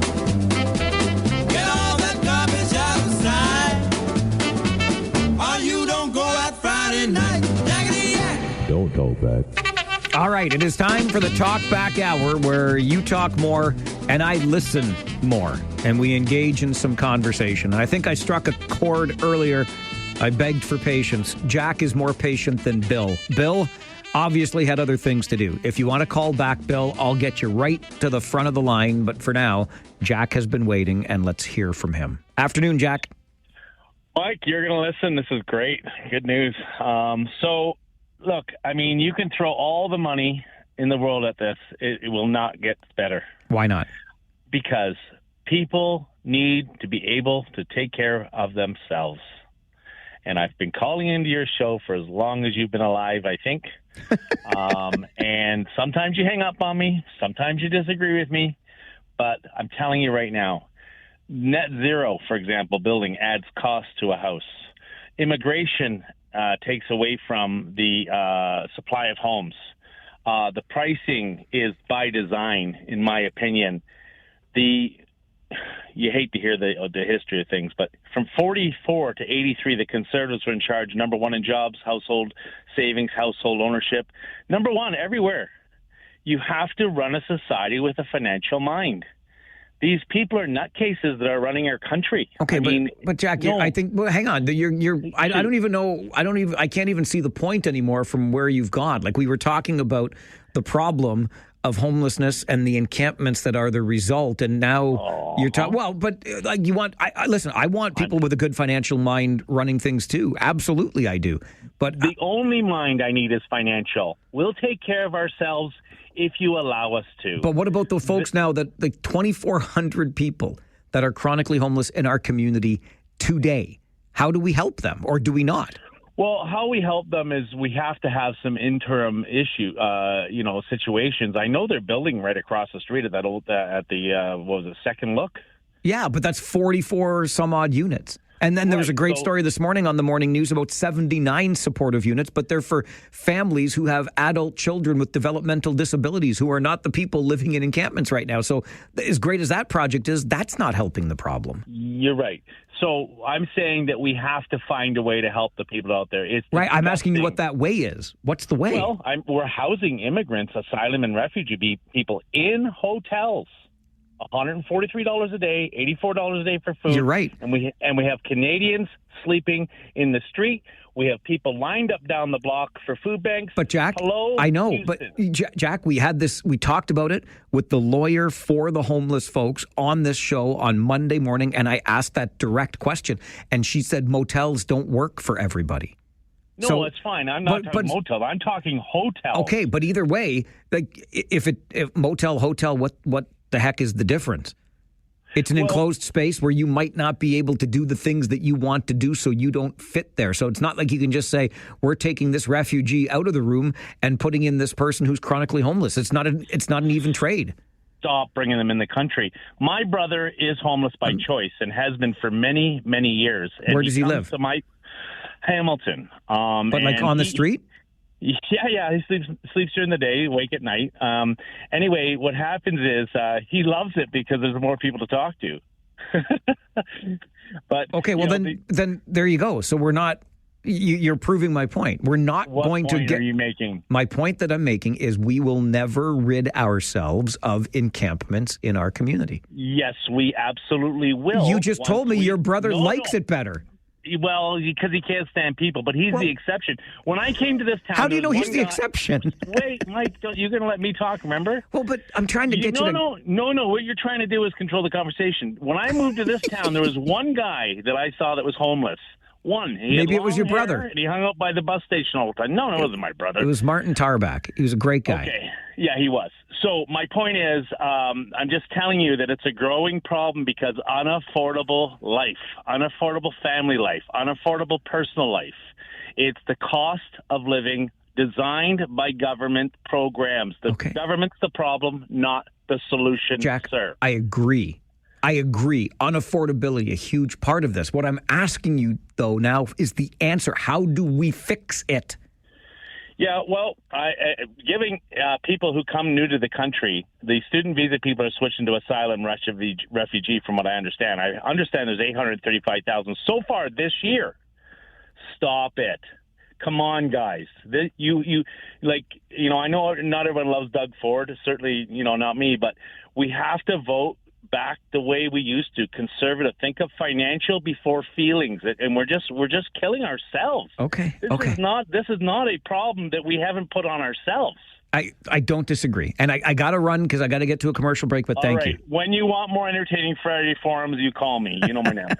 Okay, Jack, thank you. Listen, I don't disagree, but I will tell you again, just based on all of the conversations we have had about homelessness, and what I have learned is it's not an even trade. I understand your point, and you're saying we've let too many people in who are seeking asylum, who are refugees, immigration, etc.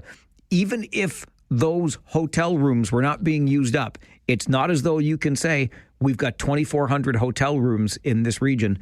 Here you go for the 2,400 people who are chronically homeless. Because motel rooms or hotel rooms do not work for everybody. And this is why I come back to, frankly, the utter lack of and inability to create a solution, because every single person has an individual need that we're trying to meet. And when you're trying to meet 2,400 individual needs, you're going to be working at it for a long time. And as you work at it, there will be another 2,400 and then another 2,400 after that, because of all of the reasons Jack talked about, unaffordability, et cetera, et cetera. Anyway, we'll keep trying, I guess, and keep talking on Talkback. This is the Mike Farwell Show, 570 News Radio and Rogers TV.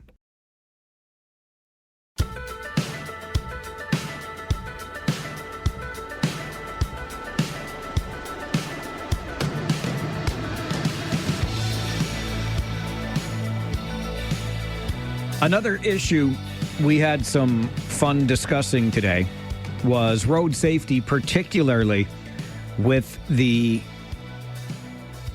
transport truck carrier companies that are cutting corners, not only eating into the revenue for companies doing it in a legitimate way, but also damaging reputation of the industry and making our roads less safe. And Scott sends an email to Mike at 570news.com that I could not help but chuckle at. If the government is buying back guns, why won't they buy back these trucks that are unsafe and then find the driver and the company of attempted murder?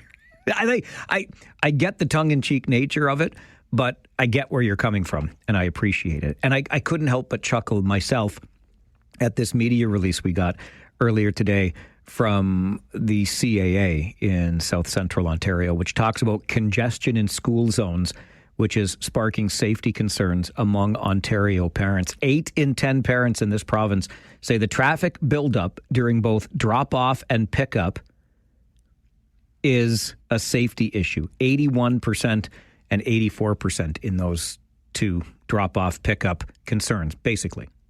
80% plus of parents are saying each time of the day, so much congestion, it's dangerous. So I ask you this question. I'm asking it logically and sincerely. How is a speed camera solving that problem? I've said this before. Anybody who has been in or around a school zone during pickup or drop-off time knows that you can't drive 30 kilometers an hour anyway. But these are the precious children that we're protecting with speed cameras. You can't drive 30 kilometers per hour in a school zone. Go to one during pickup and drop-off time when all the kids are vulnerable and on the roads. Speeding is not the problem. Anyway, I'll just leave that there. Done chuckling about it. Back to the phones for Talkback. Grant, good afternoon. Yeah, good afternoon. I hope the gun lobbyist is listening to this. It's outrageous that they can't see that if they don't clamp down on these guns that... Yeah, but what guns do you want them to clamp down on, Grant? The ones that are being used in crimes? The ones that are being obtained illegally and likely smuggled from the United States? Yeah, whatever. Okay, let's crack down on those. I'm with you.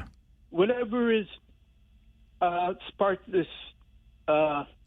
school shooting today in the States. Oh, my goodness. The school shooting today in the States. I thought you were talking about Canada. There has been more than one per day mass shooting in America so far this year. More than one per day. Okay, so sorry. Today's shooting was in Canada? No, I thought you were talking about Canada. No, I was talking about what was announced on your news. Yes, I get it, and I hear where you're coming from.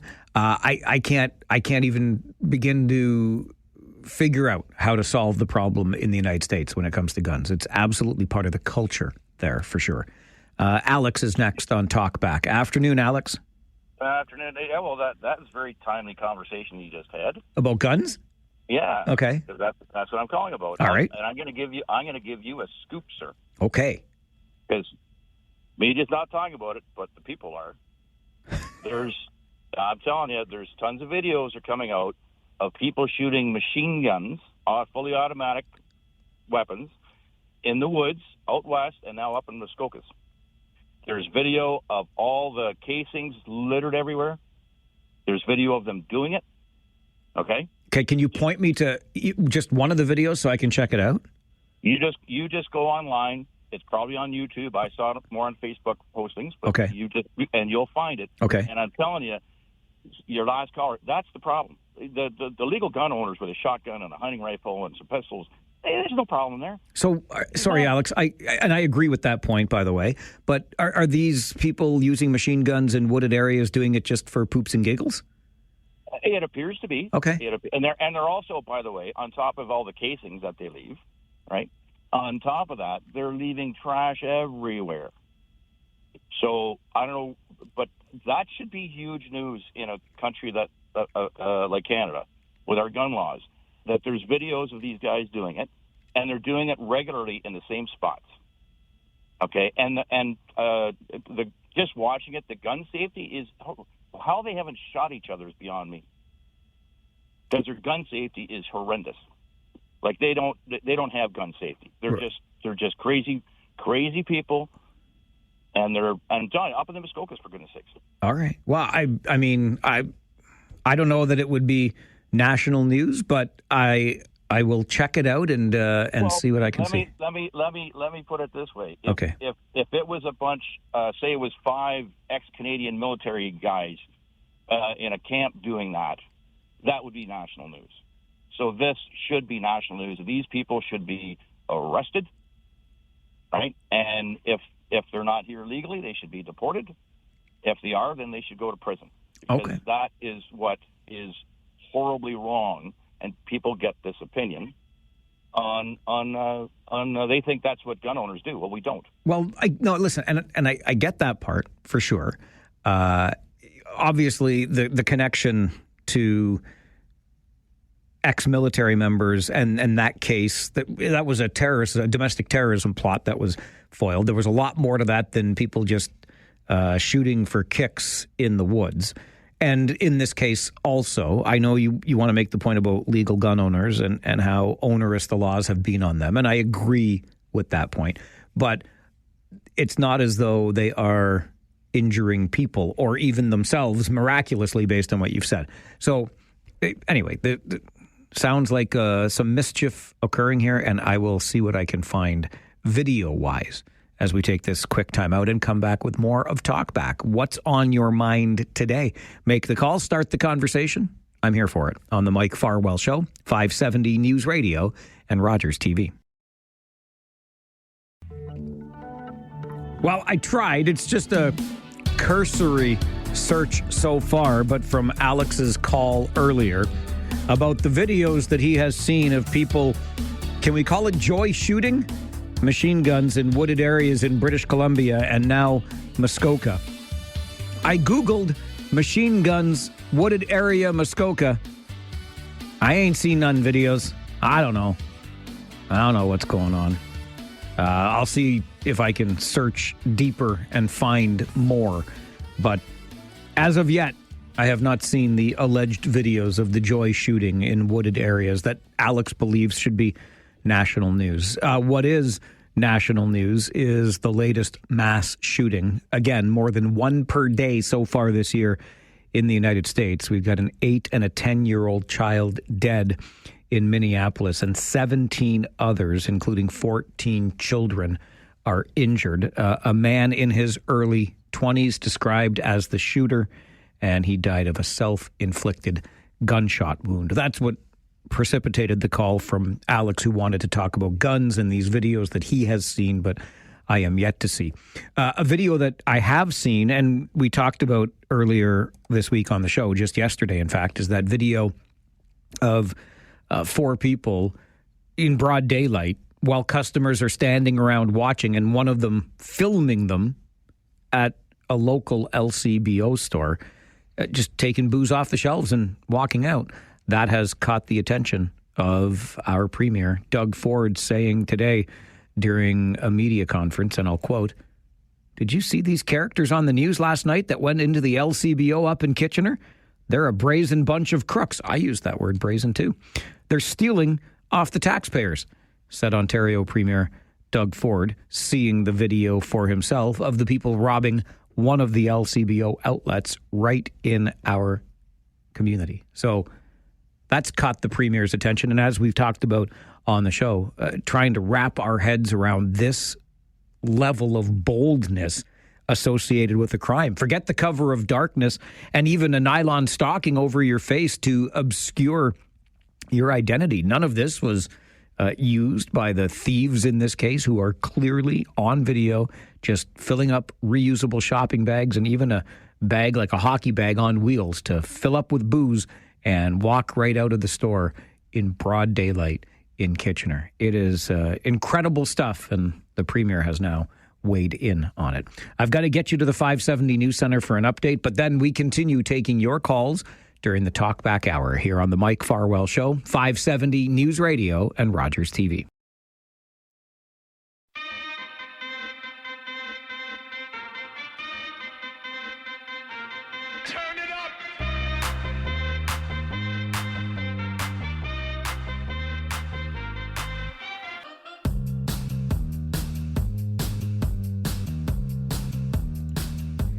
Continuing Talkback, the easiest way to do that is answer the phones, hear from you. Dallas, good afternoon.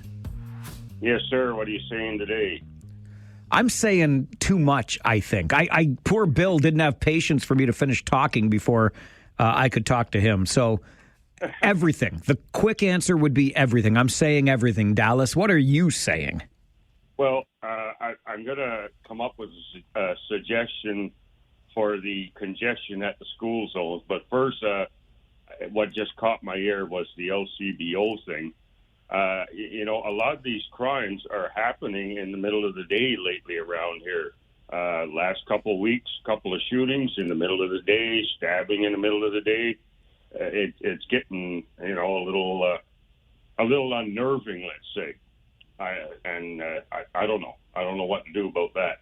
But as far as the school zone thing goes, remembering when my kids were going to school, well, if you're outside of the school bus zone, then you're within a few blocks of the school. So maybe some of these parents that are complaining about the congestion, instead of hopping in their cars to drive their kids 3 blocks or 4 blocks to school, perhaps they should just get off their duff and take a little stroll. That might cut down on a lot of congestion, wouldn't it? You know what, Dallas? That's a very interesting idea you've just come up with. Well, I mean, really, you think about it. A lot of these parents, they'll hop in their car and literally drive maybe 3 blocks away and complain about the congestion and no place to stop, no place to park, blah, blah, blah. And then they drive back home. Well, go out, get out and take a little stroll for a change. All right, Dallas, appreciate the call. It reminds me of what some folks are fond of saying. When you complain about traffic, just remember, you are the traffic. So these parents that are concerned about the congestion in school zones at pickup and drop-off time, dear parents, you are the congestion.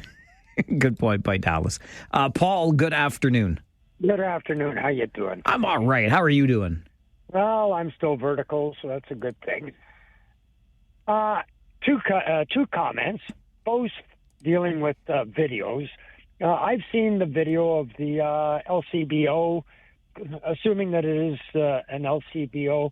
One of the things that I noticed, no, I haven't been into every liquor store in the region, but it struck me as odd that all the signs on the walls in this video showing a certain group of people just gathering up and loading up bags.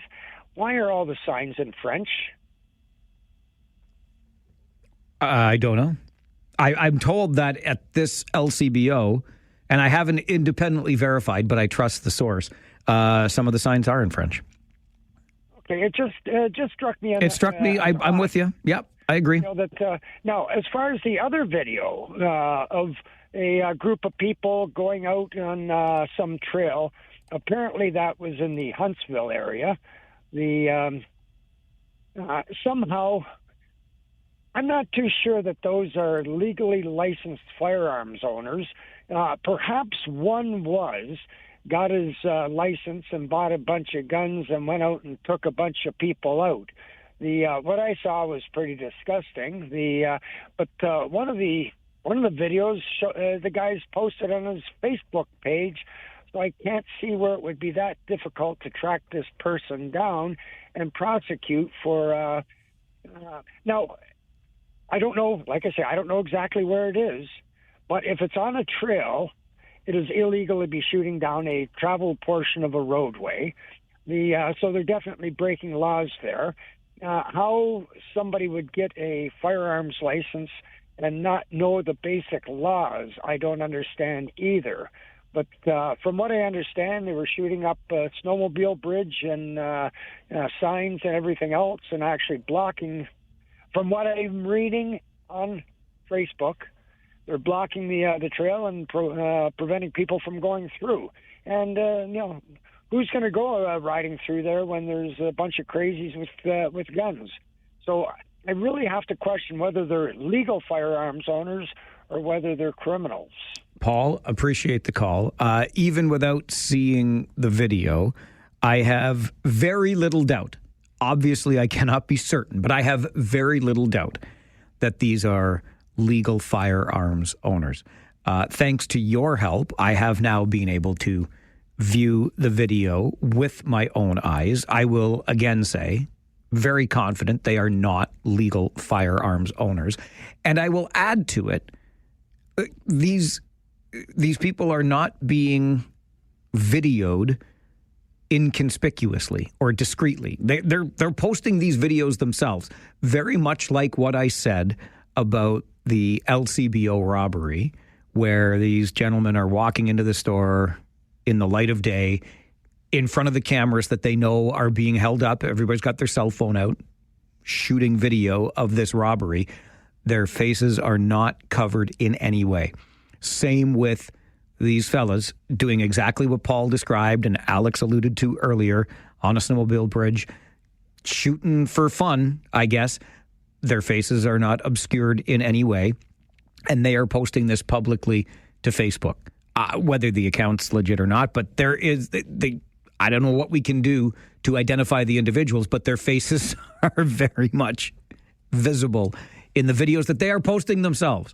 So I would like to think there are some firearms charges coming for these, in my opinion, illegal firearms users or owners if they own the guns. But I sincerely doubt they are licensed.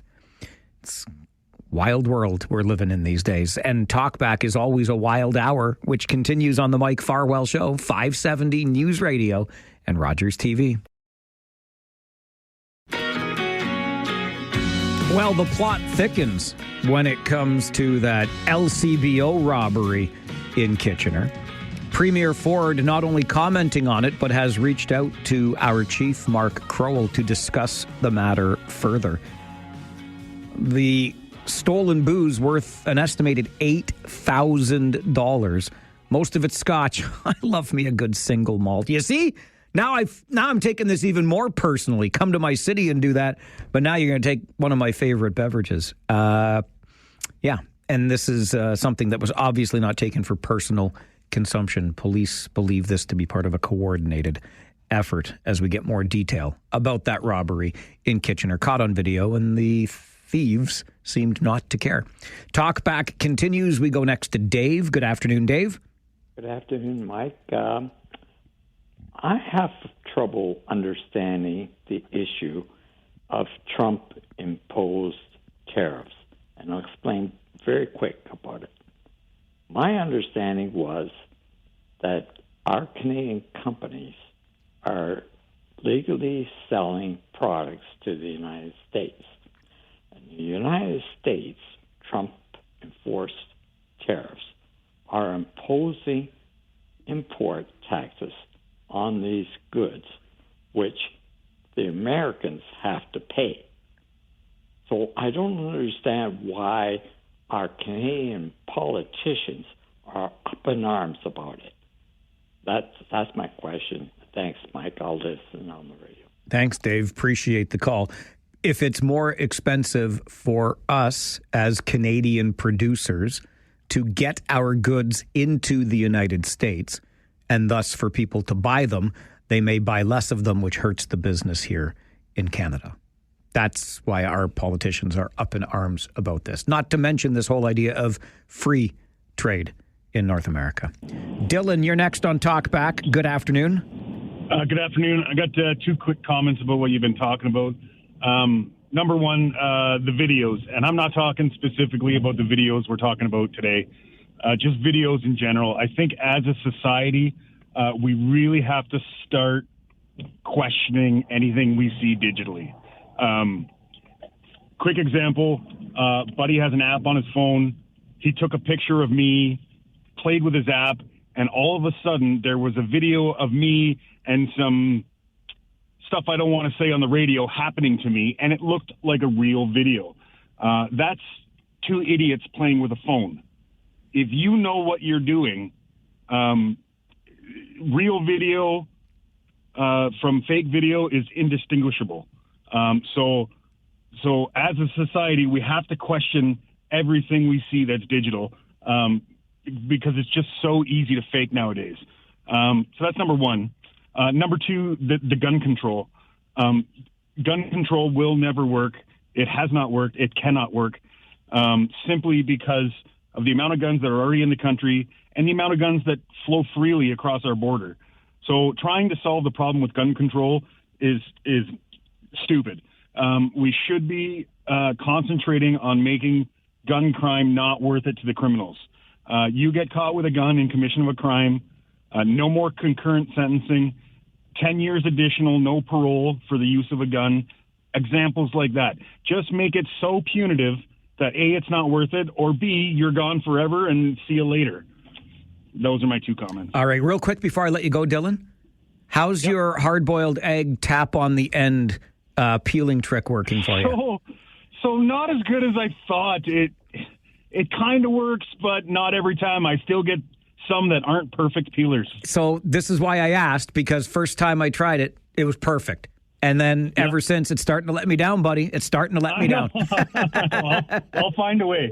Thanks, Dylan. Appreciate it. Hey, on the point about gun control, could not agree more. Stiffer sentences has got to be part of the equation here. It's got to be. And I love Dylan's point on the authenticity of any of the videos or the photos. Do you remember? I'm not even going to go back to it. I'm not even going to go back to the ones that were out last summer about beaches and stuff. Anyway, and I felt the same, and that's why I asked Alex where he saw them, and now it looks real to me, but great point. I'm not an expert. I think I have a little bit more knowledge of fakes than your average bear because of the industry I work in, but absolutely right. You got to take these things with a grain of salt. Who knows? And I couldn't make one, but I think I'm still okay at spotting the fakes, but who knows? Terry, you're on Talkback. Good afternoon. Hey, good afternoon, Mike. A couple quick things here, because I know you got to go for a break soon, so I'll be quick.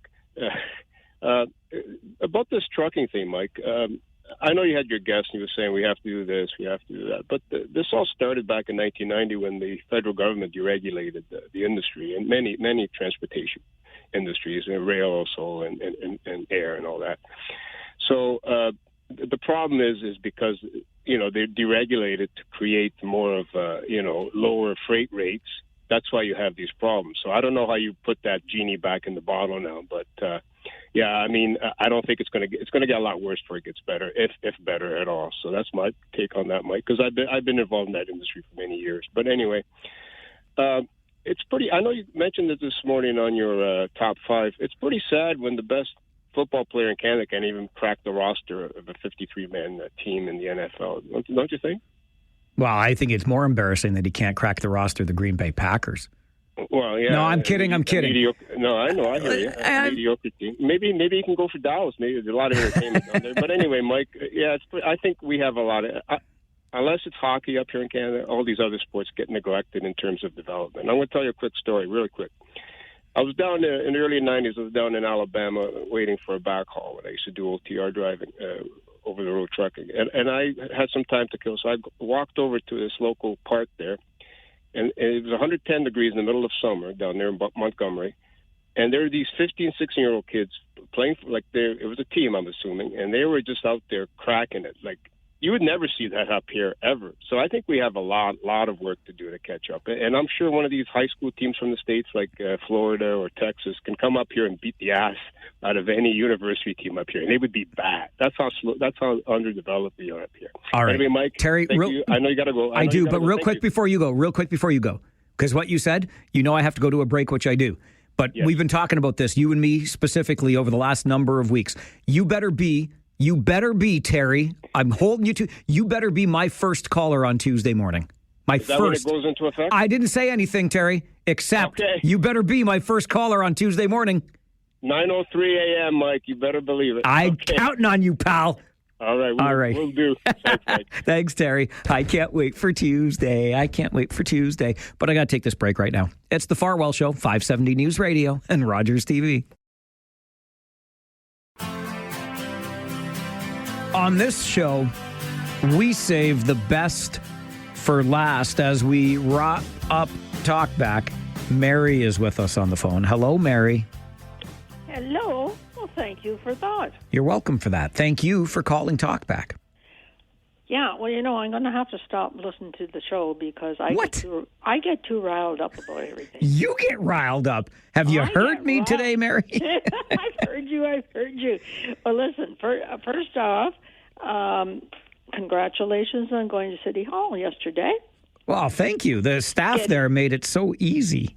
Well, I should have got a marriage license years ago, Mary. You should have. And it might have got more, might have gained in, what do you call it? You could sell it for... Oh, that's true. It might have appreciated in value, yes. Yeah. But anyway, I'm proud of you, and we're getting one step more closer, and that's gorgeous. The guard, now, I'm a bit fussed about this LCBO thing. Where I go, there's a guard there, a security guard. Well, yes. What are they there for? That's a great question. And what are they allowed to do? Well, that's exactly right. And what I had heard was that they're not allowed to do much. But I will tell you, Mike, if I put a bottle of wine in my purse and went out, I'd be stopped. I've been wondering the same thing. And Mary, I got to run. Oh, quick. Happy birthday to Brian Burke. I think it's his birthday. Mine was yesterday. His was yesterday, too. Hey, the bus terminal is empty. How about some places for unhoused people? All right. I got to go on that point. But I've actually thought of a social experiment to Mary's initial point about stealing a bottle of wine. I mean, what if I walk in with a reusable shopping bag and walk out with $8,000 worth of scotch? Then what? These are just ideas I have in my brain, and then I quickly dismiss them after I tell them to you on the show. I won't do that, but don't think it hasn't crossed my mind. Now you know, with Rob Snow coming up until 3 this afternoon. My name is Mike Farwell. You are a force for good. Bye for now.